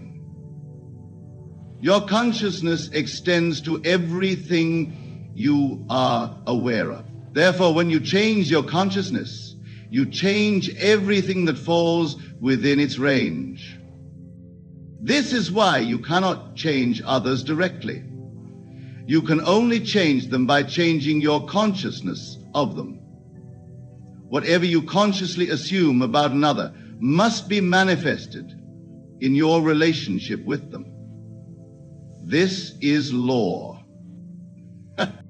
Most people try to change others through external means, through persuasion, through force, through manipulation. But I tell you, the only way to change another is to change your consciousness of them. Change your assumption about them, and they must conform to your new assumption. This applies to every area of your life. Your financial situation, your health, your relationships, all are simply outpicturings of your assumptions. When you change your assumption, the whole vast world must change to reflect your new consciousness. But here's where people stumble. They do not persist in their new assumption long enough for it to become natural. They venture into a new state of consciousness, but retreat at the first sign of contradiction. They are like farmers who dig up the seed to see if it's growing. You must understand this. The time between your assumption and its manifestation is not a period of inaction. It is a period of gestation. Just as a pregnant woman carries her child while going about her normal activities, you must carry your assumption while continuing with your daily life. During this period, you may face what seem to be contradictions to your assumption. Your senses may tell you that nothing has changed. This is the time when most people abandon their assumption and return to their old state. But I tell you, these apparent contradictions are actually signs that the law is working. Just as a seed must first dissolve before it can grow, your old conditions must often appear to worsen before they give way to your new state. This is law. The old must die for the new to be born. Therefore, I tell you this with absolute certainty. The key step that most people miss is not in the doing, but in the being. They focus on what they must do to achieve their desires, when they should be focusing on what they must be. Remember this eternal truth. Your world is yourself, pushed out. Everything you see, everything you experience is simply yourself externalized. There is no one to change but self. When you change your concept of self, you change your entire world. The great secret of life is this: there is no one to tell you no except yourself. There is no one to deny you except yourself. There is no one to delay your good except yourself. You are the power you have been seeking. You are the authority you have been waiting for. In closing, let me give you this final crucial understanding. Tonight, as you leave this place, you have a choice. You can continue to live from your old assumptions, thereby perpetuating your current conditions. Or you can dare to assume a new state of consciousness, thereby creating a new world. The choice is yours, and yours alone. But remember this: whatever state you assume, whatever concept you hold of yourself, will externalize itself in your world with mathematical precision. This is not theory, and this is law. So I say to you, dare to assume that you are what you want to be. Dare to enter into the state of your wish fulfilled. Dare to live from the end, for in this daring lies the key that most people miss. The key to all manifestation. Go forth now, not to make things happen, but to allow things to happen by virtue of your changed consciousness. Go forth, not to achieve, but to receive what is already yours by right of consciousness. Go forth, not to become, but to be what you desire to be. For I tell you this, the kingdom of heaven is within you, and that kingdom contains all that you could ever desire. Your assumption is the key that unlocks this kingdom. Use it wisely, use it lovingly, use it persistently. And remember always, you are the operant power. You are the consciousness through which all things emerge. You are the God of your universe, and your consciousness is the only reality. The state you assume today is the world you will experience tomorrow. Choose wisely, persist faithfully, and watch as your world transforms itself to match your assumption. That is all, and that is enough. You stumbling on this video right now that's not just random chance. Your brain has been searching for this exact moment, even if you didn't know it. See, I've spent over 30 years studying why some people stay stuck while others break free, and I'm about to share something that most ambitious people never figure out. Look at your life right now. You've got all these ideas bouncing around in your head.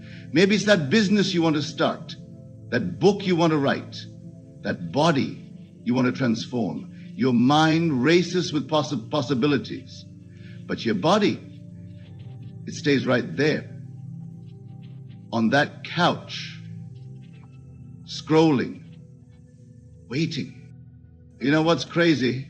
Your phone probably has more goals written in its notes app than actions taken toward them.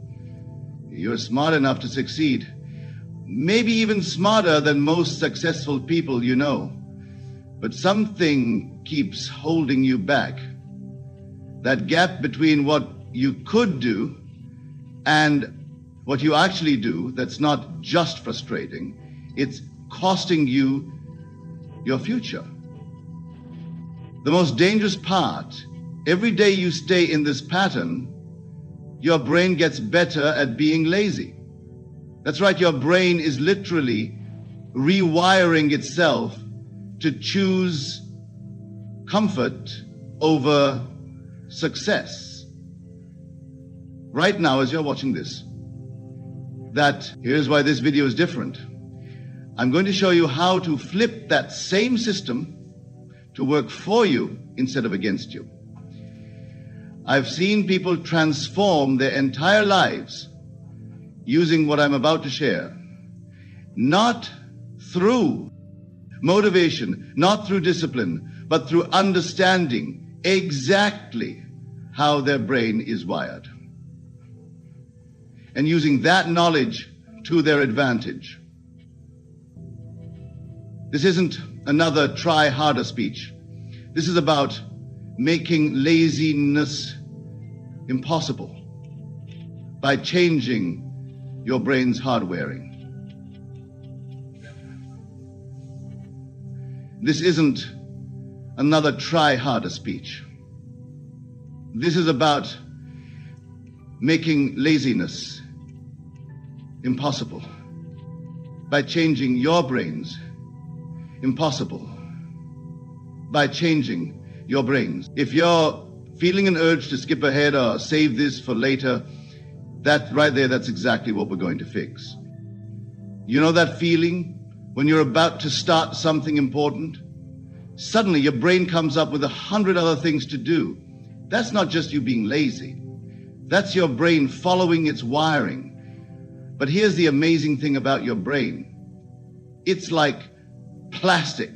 Scientists call this neuroplasticity. But I'll make it super simple. Whatever you do, repeatedly, your brain gets better at doing. Think about this. Every time you check your phone, when you're supposed to be working, your brain releases these feel-good chemicals, dopamine. It's the same chemical that makes chocolate feel good, that makes scrolling through social media feel good. Your brain absolutely loves this stuff. And guess what? It's keeping track. Every single time you choose the easy thing, watching another video, scrolling another feed, putting off that important task, your brain is literally rewiring itself to repeat that pattern. Here's where it gets interesting. Your comfort zone isn't just a mental thing. It's a physical pattern in your brain. Every morning when you wake up, your brain has a choice. It can either follow the old, easy pathways, the ones that lead to procrastination and comfort, or it can build new ones. And Fred, your brain, trying to be efficient, Ian, will always choose the path that knows best. That's why motivation alone never works. You can watch 100 videos like this one, feel super pumped up, ready to change everything, and then tomorrow morning, your brain goes right back to its old patterns. Why? Because motivation is trying to fight against actual physical pathways in your brain. But here's where ambitious people get stuck. They think the solution is to fight harder, more willpower, more discipline, more pushing. But they're fighting against their own brain chemist. It's like trying to swim upstream when there's a perfectly good boat available. The real problem isn't that you're lazy. The real problem is that your brain has become addicted to the chemistry of comfort.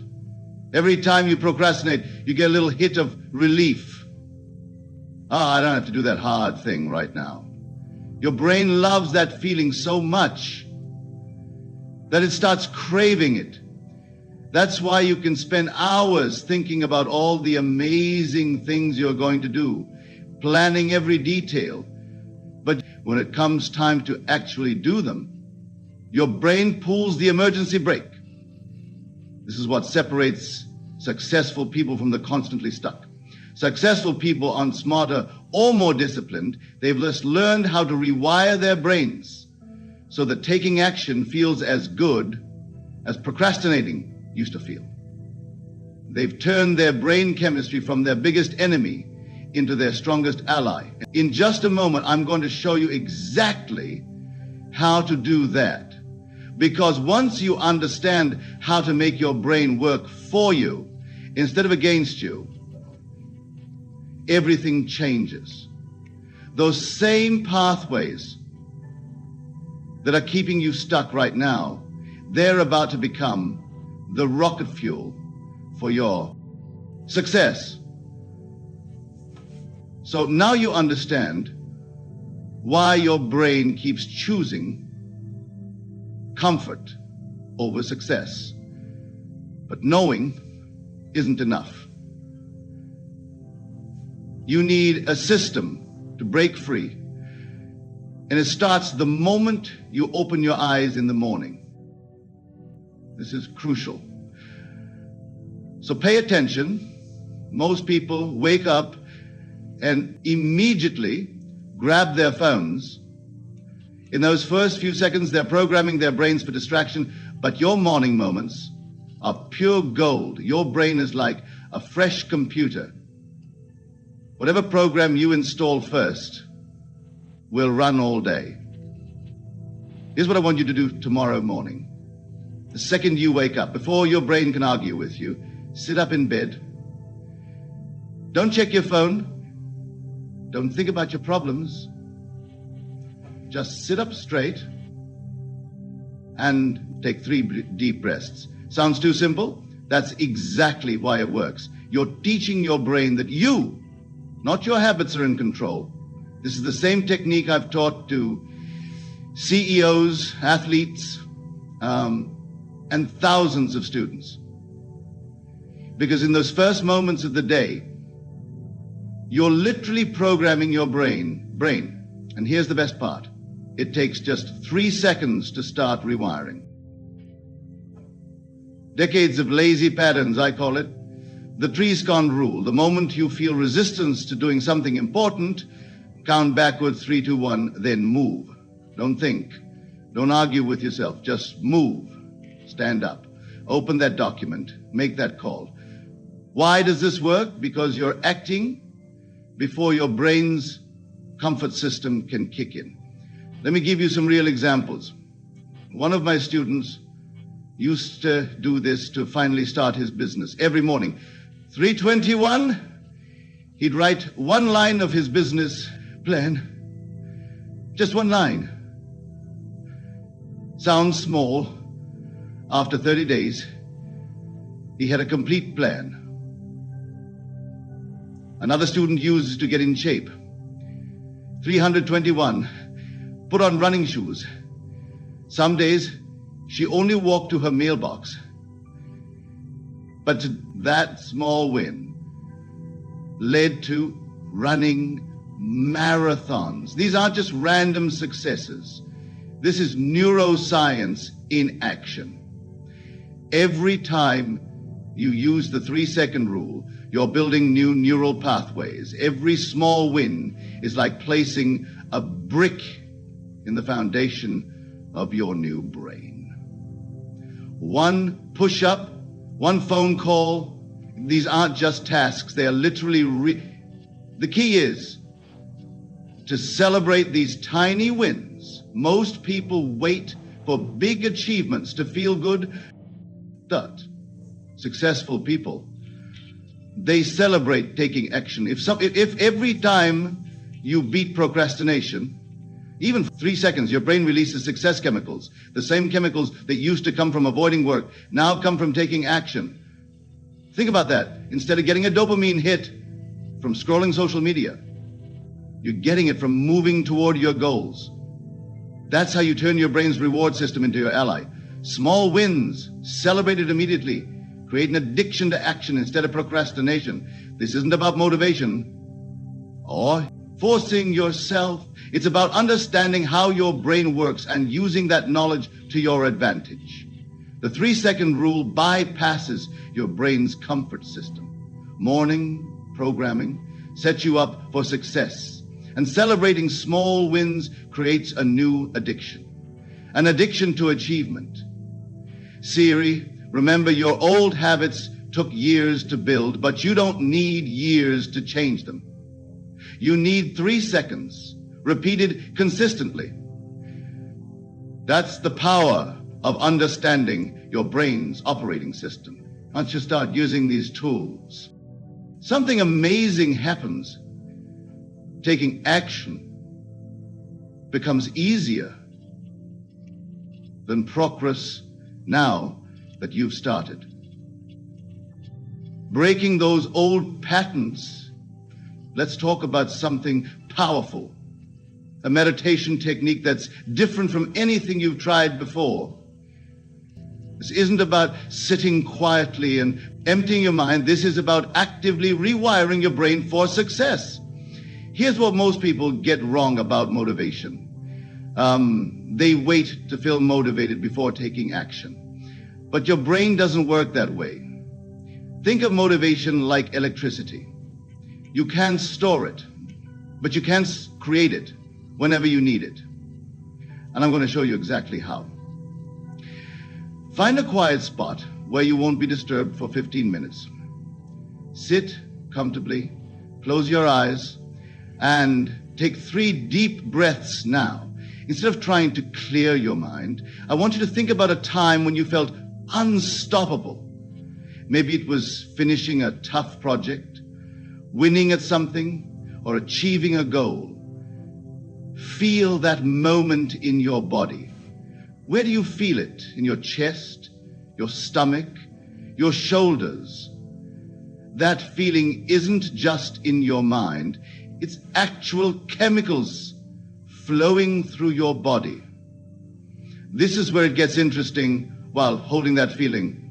Picture yourself doing what? You've been putting off years of starting that project, writing that first page, making that call. Don't just watch it like a movie. Feel it. Feel the satisfaction of taking action.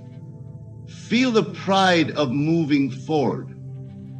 Your brain can't tell the difference between what's real and what you're vividly imagining. Every time you do this exercise, you're carving new pathways in your brain. It's like creating shortcuts through a dense forest. The first time is the hardest. You're breaking new ground. But each time you repeat this process, that path gets wider. And after a few weeks, your brain starts automatically looking for these new pathways, instead of falling back into old lazy patterns.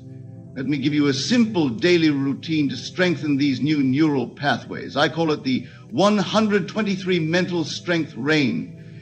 First thing in the morning, feeling gratitude. Not just thinking about it, really feeling it in your body. This primes your brain's reward system. Then take 2 minutes to visualize yourself taking action toward your biggest goal. See it in vivid detail. Feel the satisfaction of... And doing it, your brain is already starting to wire itself for success. Finally, spend 3 minutes planning your next small win. Not your whole day, just the next action that will move you forward. Make it so small it seems ridiculous. Want to write a book? Plan to write 1 sentence. Want to start exercising? Plan to do 1 push-up. This whole process takes just 6 minutes, but it's rewiring your brain's reward center. The visualization strengthens new neural pathways. And the tiny goal planning builds momentum. Here's what's happening in your brain during this process. Every time you combine strong emotions with clear visualization, you're triggering something called experience-dependent neuroplasticity. In simple terms, you're teaching your brain that taking action feels good. You're literally rewiring your pleasure centers. Try pushing yourself to change through willpower. But willpower is like a muscle. It gets tired. This technique is different. It's like installing a new operating system in your brain. You are not fighting against your brain's natural tendencies. You're redirecting them. Think about water flowing downhill. Right now, your brain's energy naturally flows toward comfort and procrastination. But with this daily practice, you're gradually carving new channels. Soon, that same energy will naturally flow toward action and change. Achievement. The key is consistency. Do this every day for 30 days, even if you don't feel like it, even if you think it's not working. Remember, you're not just creating new thoughts. You're physically thinking, rewiring your brain, and just like building muscles. This rewiring happens gradually, but the results last. Now, let me share something that's going to change how you think about productivity forever. Your energy isn't random. It runs in cycles, just like a wave. But most people try to fight these cycles. They try to work when their energy is low, then wonder why they can't focus. They try to be creative when their brain is tired, then beat themselves up for not having good ideas. Here's what nobody tells you about energy. You've got about 90 minutes of peak performance in you at a time. That's how your body naturally works. It's called your ultradian rhythm. But here's the exciting part. You can learn to surf these energy waves instead of fighting them. Pull out your phone right now. For the next 3 days, I want you to rate your energy every hour from 1 to 10. Just a quick note. How do you feel? You'll start seeing a pattern. Maybe you're sharpest at 10 a.m. Maybe you get a second wind at 480 a.m. Then, suddenly, you'll be there for him. These are your power hours, the times when your brain is primed for action. Once you know your patterns, here's the magic trick. Schedule your most important tasks during your peak energy times. Don't waste your power hours on emails or meetings.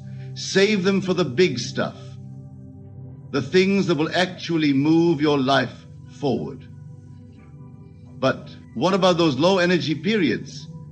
Most people try to push through them with coffee or sugar. Big mistake. Instead, use these dips for easy tasks or quick breaks. It's like breathing. You can't inhale forever. You need to exhale too. Your brain works the same way. Now let's talk about something fascinating in connection between your thoughts, your physical energy. Every thought you have creates a chemical reaction in your body. When you think, I'm tired, or this is too hard, your body actually starts producing chemicals that make you feel heavy and sluggish. But here's the good news. You can hack this system. Start catching yourself when you think draining thoughts. Replace them with energy-building phrases. I'm getting stronger. Each action builds momentum. Energy flows where tension goes. These aren't just positive thinking. They're instructions to your body's chemical factory. You want to test this? And up. Right now. Seriously, stand up. Put your shoulders back. Lift your chest. Smile. Hold this for just 30 seconds. Feel different. That's because your body posture actually changes your brain chemistry. Use this whenever you feel your energy dropping. because know how to create sustainable, momentous. Start with 1 0-minute focus block during your peak energy time. No phone, no distractions, just pure action towards your most important goal. After 90 minutes, take a real break. 15-20 minutes of something completely different. Walk, stretch, breathe. The key is matching your actions to your energy levels. Don't try to write your business plan when your brain is foggy. Don't waste your peak energy on mindless tasks. Work with your natural rhythms, not against them. Think of energy like compound interest. Small investments made consistently create massive returns over time. Each time you take action during your peak hours, you're not just getting things done. You're training your brain to associate those times with productivity. Each time you honor your rest periods, you're recharging. Your next power move isn't about working more hours. It's about working smarter. But the energy you have is about creating a sustainable system that doesn't rely on motivation or willpower. Because once you align your actions with your natural energy cycles, procrastination starts to disappear on its own. Let's talk about something that changes everything. Your identity right now. You see yourself as someone who wants to achieve big things. But wanting isn't enough. The real transformation happens when you become someone who just does things. It's not about trying anymore. It's about being. Let me share a powerful technique I call the mirror moment. Every morning, before anything else, stand in front of your mirror. Look yourself in the eyes. Instead of seeing the person who's always planning to start tomorrow, see the person you're becoming. Don't say, I want to be successful, or I'll try to work harder. And every day, your brain is listening to every word you say. To yourself, it's not just listening, it's literally reshaping itself based on who you tell it you are. When you say, I'm trying to become more productive, your brain keeps you in trying mode. But when you say, I am productive, your brain starts looking for ways to make that true. Write down 3 sentences that describe your future self. Not what you'll do, who you'll be.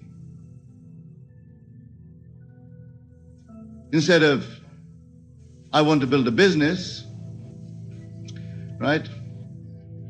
I am successful business owner. Instead of, I want to get in shape, WR, I am someone who takes care of your future self. Write down every night, feel them, believe them, the magic happens. And when you start acting from this new identity, when you face a choice, ask yourself, what would the successful version of me do right now? Don't worry about the big picture. Just take the next small action that matches your new identity. Let me give you a real example. One of my students wanted to become a writer, but instead of focusing on writing a book, she started identifying as a writer. Immediately, she changed her social media bio to writer. She bought a special notebook just for writers. She started taking her laptop to coffee shops because that's what writers do. Within months, she wasn't trying to write anymore. She was simply being a writer. This isn't fake it till you make it. This is actually rewiring your brain's understanding of who you are. Every time you take action from your new identity, you strengthen these neural pathways every time you make a choice as your future self. You make that future self more real. Think about it like this. Your old identity is like that doesn't fit anymore. Every time you act from your new identity, you're trying on your new suit. At first, it might feel strange, uncomfortable even. But each time you wear it, it fits a little better. The key is consistency in the small moments.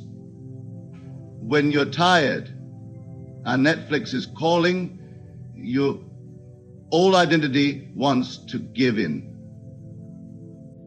But your new identity, they make different choices, not because they're forcing themselves, because that's just who they are. Start small. Pick one area of your life. Maybe it's health, business, or relationships. Write down who you want to become in that area. Not your goals, your identity.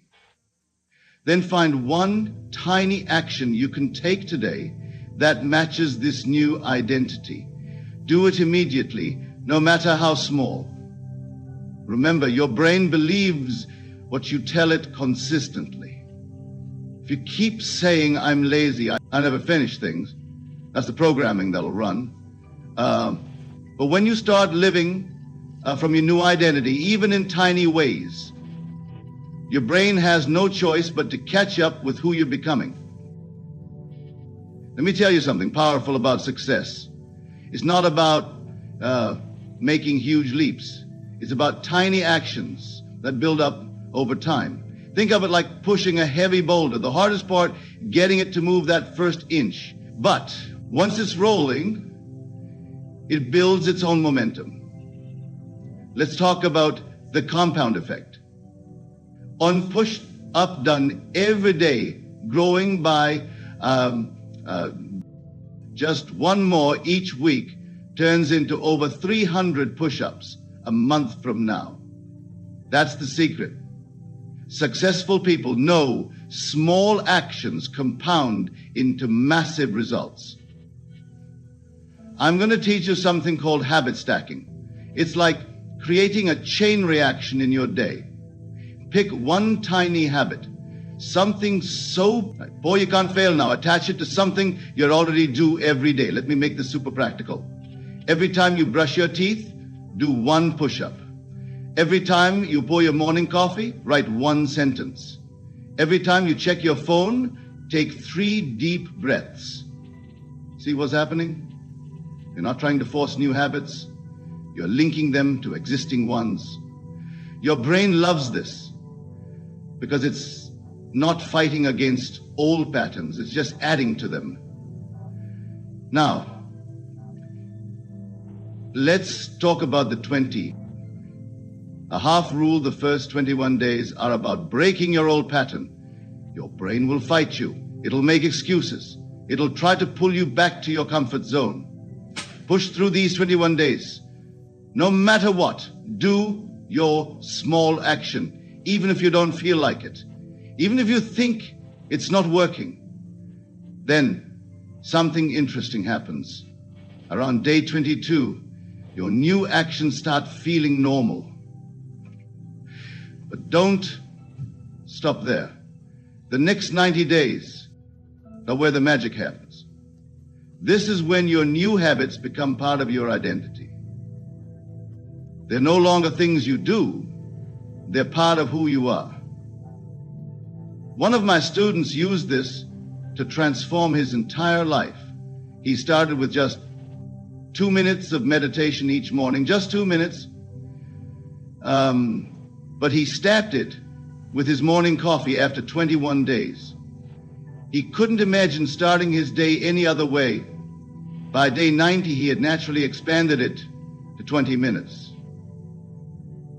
Now, teaches others about mindfulness. Another student used habits stacking to write her first book.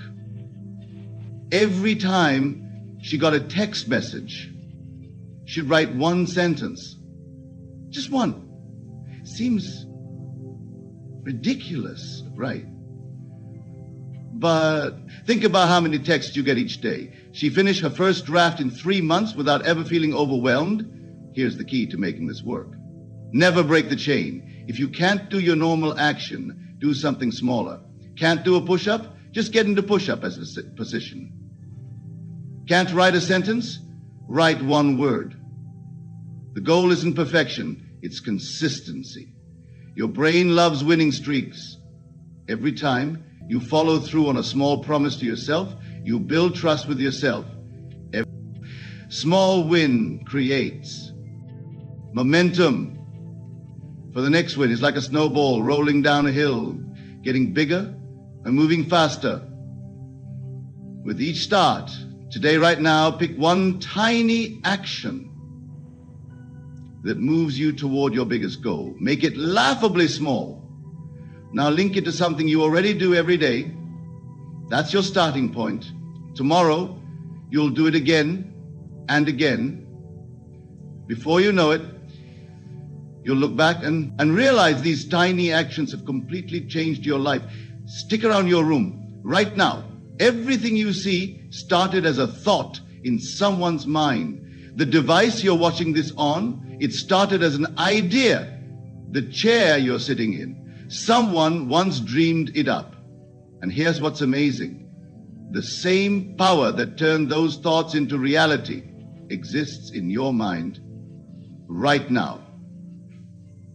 We've covered a lot today. You'll learn how your brain creates patterns of laziness, how to break them. You've discovered the power of the 3-second rule, the morning programming that changes everything, and how to match your actions with your energy. Cycles you know, understand how to shift your identity and build unstoppable momentum. But knowing isn't enough information. Without action is just entertainment. And you didn't come here to be entertained, you came here to change. So let me give you a challenge that starts right now.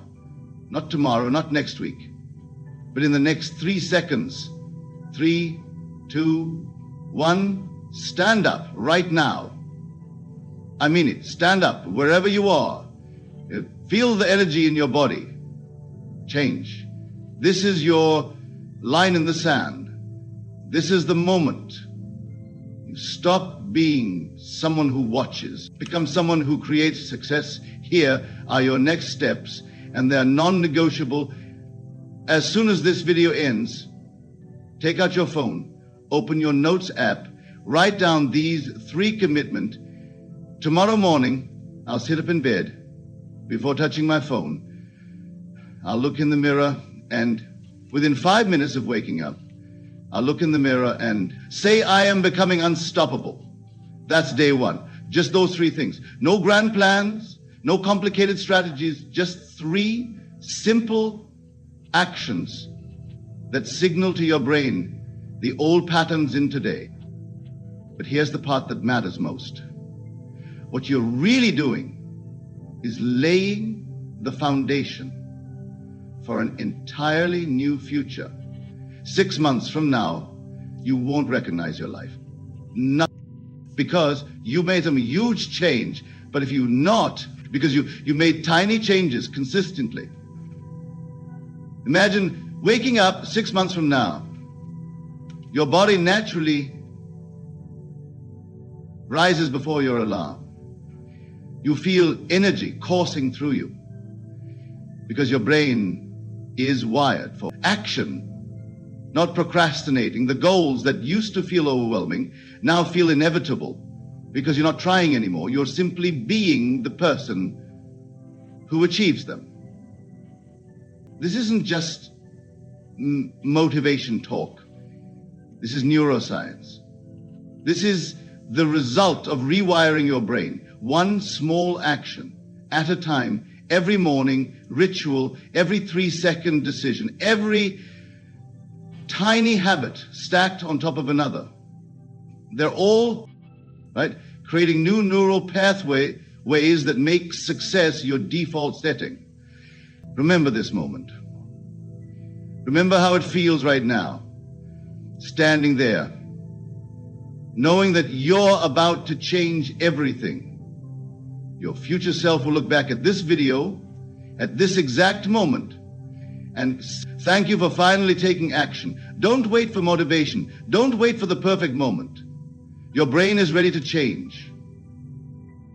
Right now. Your future is waiting right now.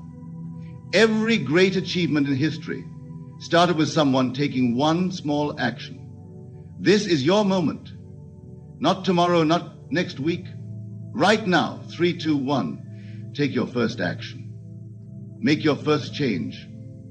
Become the person you know you can be. Your new life starts now. Have you ever wondered why some people seem to effortlessly attract everything they desire, while others struggle despite endless effort? The answer lies not in what you're doing, but in where you're placing your attention. Today I'm going to share with you the profound science of manifestation that has been proven in our laboratories. Our research has uncovered something remarkable about human consciousness. When you focus your attention on something specific, you activate neural networks that literally reshape your brain's architecture. But here's what's fascinating. This reshaping isn't limited to your physical brain. Think about the last time you intensely desired something. Our studies show that in that moment, you were generating electromagnetic fields that extended far beyond your physical body. These fields interact with the quantum fabric of reality itself. The laboratory data reveals something extraordinary. When you maintain focused attention on a specific outcome for just 3 minutes, you trigger what we call manifestation sequences in your nervous system. These sequences create measurable changes in your brain chemistry. Our consciousness research demonstrates that what we focus on literally alters our DNA expression. When you direct your attention toward what you want rather than what you don't want, you activate dormant genetic potentials associated with enhanced creation abilities. No. Now, going back to our study, this old awesome thought. Consider this profound discovery from our studies. Your cells are constantly listening to your internal dialogue. Every thought you think creates biochemical changes that either support or inhibit your natural ability to attract what you desire. The brain imaging research shows something fascinating. When you maintain focused attention on your desired reality, you activate what we call quantum coherent networks. These networks synchronize your brain waves with the frequency of what you want to attract. Now, our studies on consciousness reveal that when you persist in holding your attention on a specific outcome, you generate what we call probability fields that actually influence future events. This isn't measurable quantum mechanics. I think about this remarkable finding from our laboratory research. When you focus intensely on what you want to create, you enter what we call manifestation states. In these states, your brain produces specific frequencies that harmonize with similar frequencies in your environment. The data from our cellular studies shows that when you maintain consistent focus on your desired reality, you literally reprogram your body's electromagnetic field. This field extends several feet beyond your physical form and influences the quantum field around you. Our research on neural plasticity demonstrates something extraordinary. When you direct your attention toward what you want to experience, you create new neural pathways that support the manifestation of those experiences. Consider this fascinating discovery. When you focus on specific outcomes with emotional intensity, you generate what we call resonance patterns that attract similar frequencies into your experience. This is pure physics, not philosophy. The speech continues exploring various aspects of focused attention and manifestation. Through scientific understanding and practical application, the neuroscience of attention reveals something profound. When you focus intensely on your desired reality, you activate what we call creation circuits in your brain. These circuits generate electromagnetic frequencies that extend into the quantum field. Our laboratory studies demonstrate that every thought you maintain creates ripples in the fabric of space-time. When you persist in focusing on specific outcomes, these ripples become waves of probability that influence future events.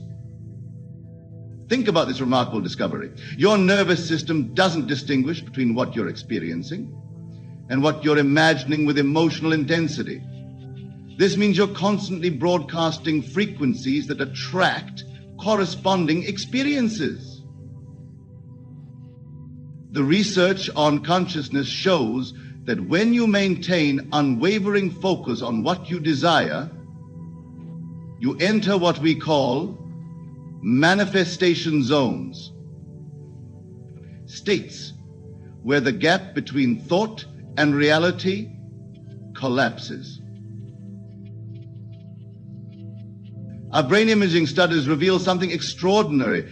When you direct your attention towards specific outcomes, you activate dormant areas of your brain associated with enhanced creation abilities.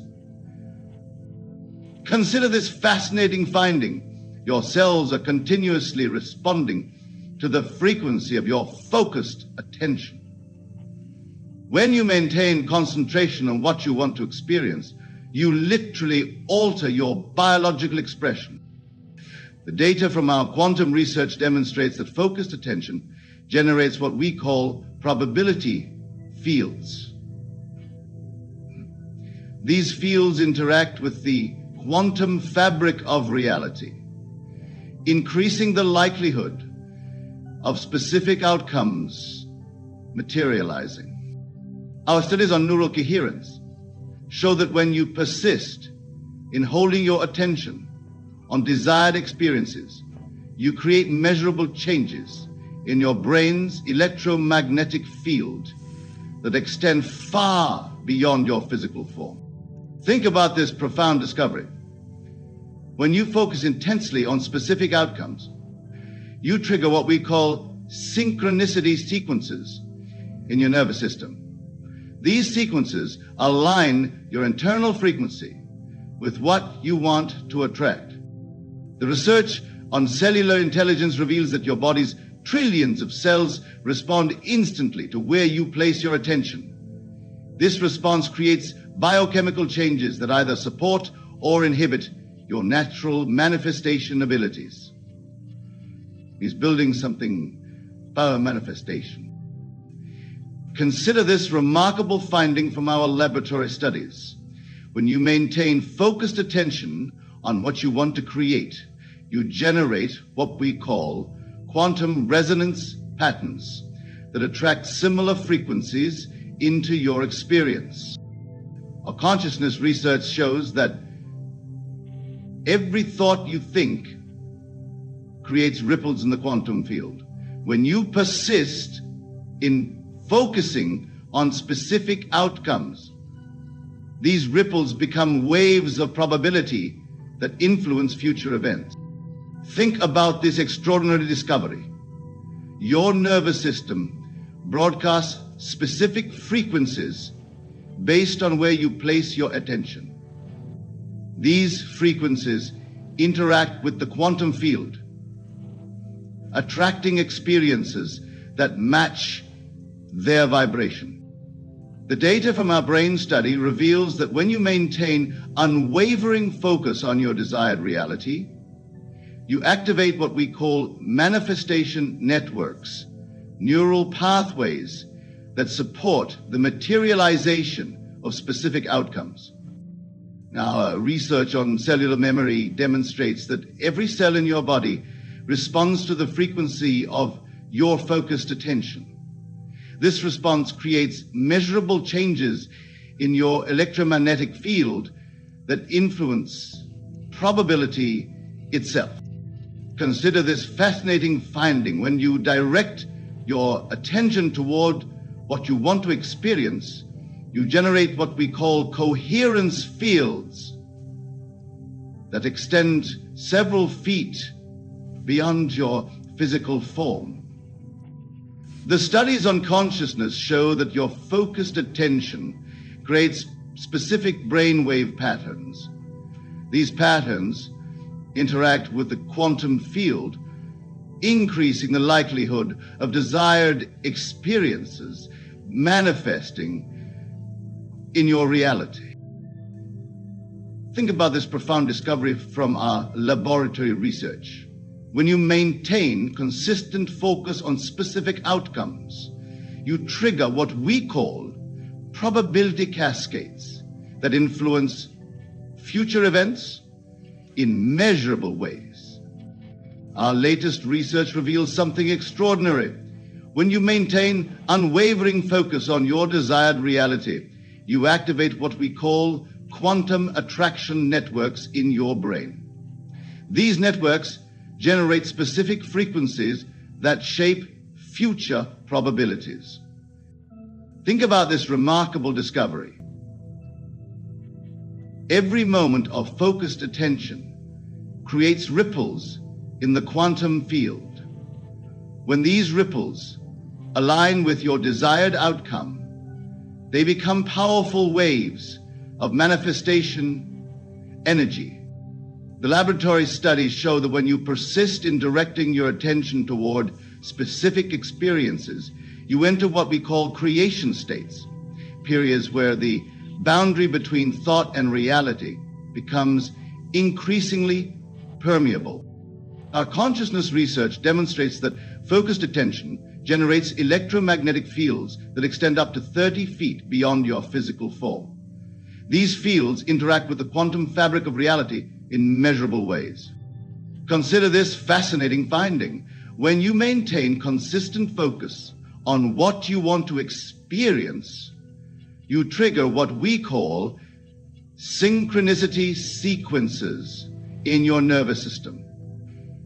These sequences align your internal frequency with external possibilities. The brain imaging data reveals something profound. Focused attention activates dormant areas of your brain associated with enhanced manifestation abilities. These areas generate specific frequencies that attract corresponding experiences. Our studies on cellular intelligence show that every cell in your body responds instantly to where you place your attention. This response creates biochemical changes that influence your ability to attract desired outcomes. Think about this extraordinary discovery.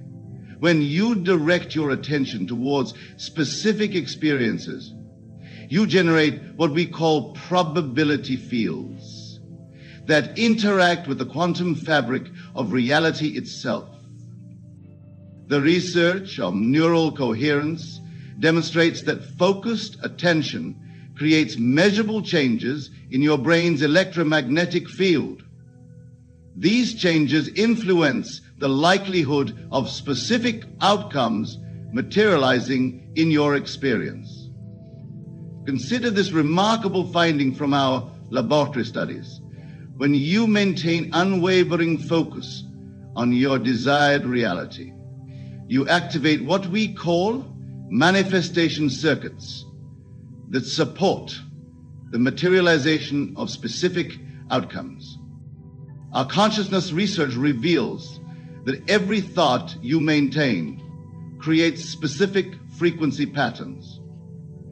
These patterns interact with the quantum field, attracting experiences that match their vibration.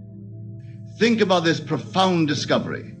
Your nervous system broadcasts electromagnetic frequencies based on where you place your attention. These frequencies extend into the quantum field, influencing future probabilities.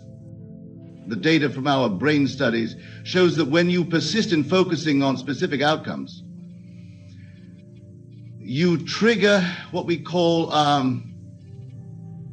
quantum resonance patterns that attract similar frequencies into your experience.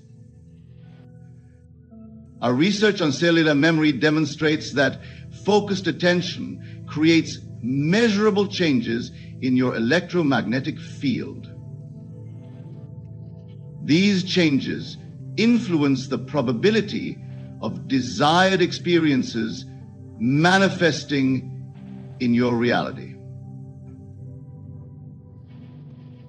Consider this fascinating finding. When you maintain consistent focus on what you want to experience, you generate what we call coherence fields that extend several feet beyond your physical form. The studies on consciousness show that your focused attention creates specific brainwave patterns. These patterns interact with the quantum field, increasing the likelihood of desired experiences materializing. Think about this extraordinary discovery from our laboratory research. When you direct your attention towards specific outcomes, you trigger what we call manifestation sequences that influence future events in measurable ways. Our research on neuroplasticity reveals that focused attention creates new neural pathways that support the materialization of desired experiences. These pathways become stronger with consistent use. Quantum mechanics of focused attention reveals something remarkable. When you maintain concentrated awareness on your desired reality, you activate what we call creation frequencies in your nervous system. These frequencies ripple through the fabric of space-time itself. Our laboratory findings demonstrate that when you persist in holding your attention on specific outcomes, you generate what we call manifestation fields that extend into the quantum realm. These fields influence probability at the subatomic level. Think about this profound discovery. Every sustained thought creates specific electromagnetic patterns. When these patterns align with your desired experience, they become powerful attractors in the quantum field. The research on consciousness shows that focused attention triggers what we call synchronicity cascades, sequences of events that appear random but are actually responding to your internal frequency. Consider this fascinating finding. When you maintain unwavering focus on what you want to experience, you enter what we call quantum coherence states, where thought and reality begin to merge. Our brain imaging studies reveal that focused attention activates dormant neural networks associated with enhanced manifestation abilities. These networks generate specific frequencies that shape future possibilities. The data from our cellular research demonstrates that every cell in your body responds to the frequency of your focused attention, creating biochemical changes that influence your attraction field. Think about this extraordinary discovery. When you direct your attention towards specific outcomes, you generate what we call probability waves that interact with the quantum fabric of reality. Our studies on neuroplasticity show that focused attention creates new pathways in your brain that support the materialization of desired experiences. These pathways strengthen with consistent use. Consider this remarkable finding. When you maintain concentrated awareness and on your desired reality, you activate what we call resonance fields that attract corresponding experiences into your life. The research on consciousness reveals that every thought you hold creates specific frequency patterns.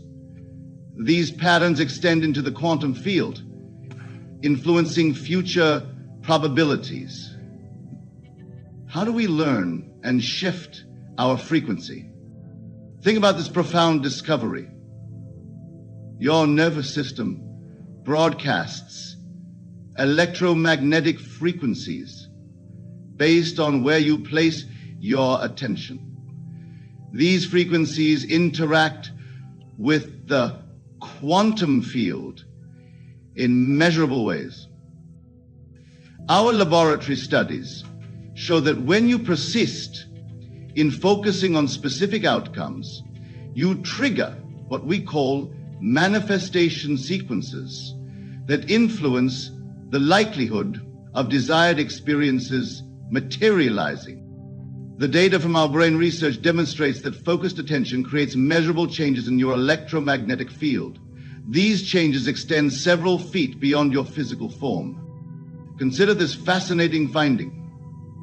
When you maintain consistent focus on what you want to experience, you generate what we call quantum attraction patterns that draw similar frequencies into your reality. Our studies on cellular intelligence reveal that focused attention creates biochemical changes that either support or inhibit your natural manifestation abilities. Think about this extraordinary discovery.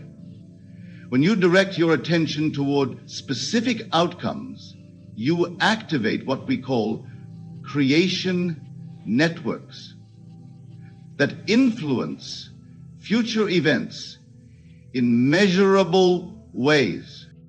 The research on neural coherence shows that focused attention generates specific brainwave patterns. These patterns interact with the quantum field, increasing the probability of desired experiences manifesting.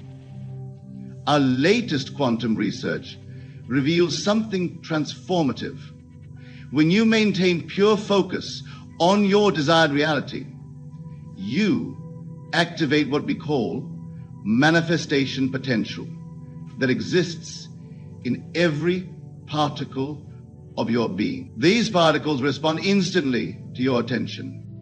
Consider this final revelation. The electromagnetic field of your focused attention extends into dimensions beyond time and space. In these dimensions, everything exists in a state of pure possibility, waiting for your attention to give it form. The laboratory studies confirm that in the last moments before manifestation, you enter what we call quantum resonance, a state where your internal frequency perfectly matches the frequency of your desire. This is the moment of transformation. Think about this culminating discovery. Your focused attention creates a bridge between potential and reality. When you maintain this bridge through unwavering concentration, possibilities collapse into experience. Our consciousness research shows that in the final phase of manifestation, you generate what we call coherence waves that ripple through the quantum field, bringing your desired reality into physical form. Remember this fundamental truth. You are not separate from what you observe. Your attention is the force that shapes the quantum field into tangible experience. This is not theory. This is proven quantum mechanics. The data from our final studies reveals that when you maintain absolute clarity of focus, you enter what we call creation consciousness, a state where thought and reality become one unified field. Consider this closing insight. Every moment contains infinite potential, waiting for your focused attention to give it direction. Your attention is the key that unlocks these infinite possibilities. In these concluding moments, understand that you are not just observing reality. You are creating it through your focused attention. Every thought you maintain shapes the quantum field into corresponding experience. And so I leave you with this final truth. Your attention is your most powerful tool for creating reality. Use it wisely, direct it consciously, and watch as the universe rearranges itself to match the picture in your mind. Remember, what you focus on expands. What you think about manifests, and what you give your attention to grows. This is not philosophy. This is the science of consciousness itself. Your journey of conscious creation begins now. Every moment is a new opportunity to direct your attention toward what you want to experience. The quantum field awaits your instructions. Trust in the process, maintain your focus, and watch as your reality transforms to match your internal vision. This is your natural power. Use it consciously, use it wisely, and use it now.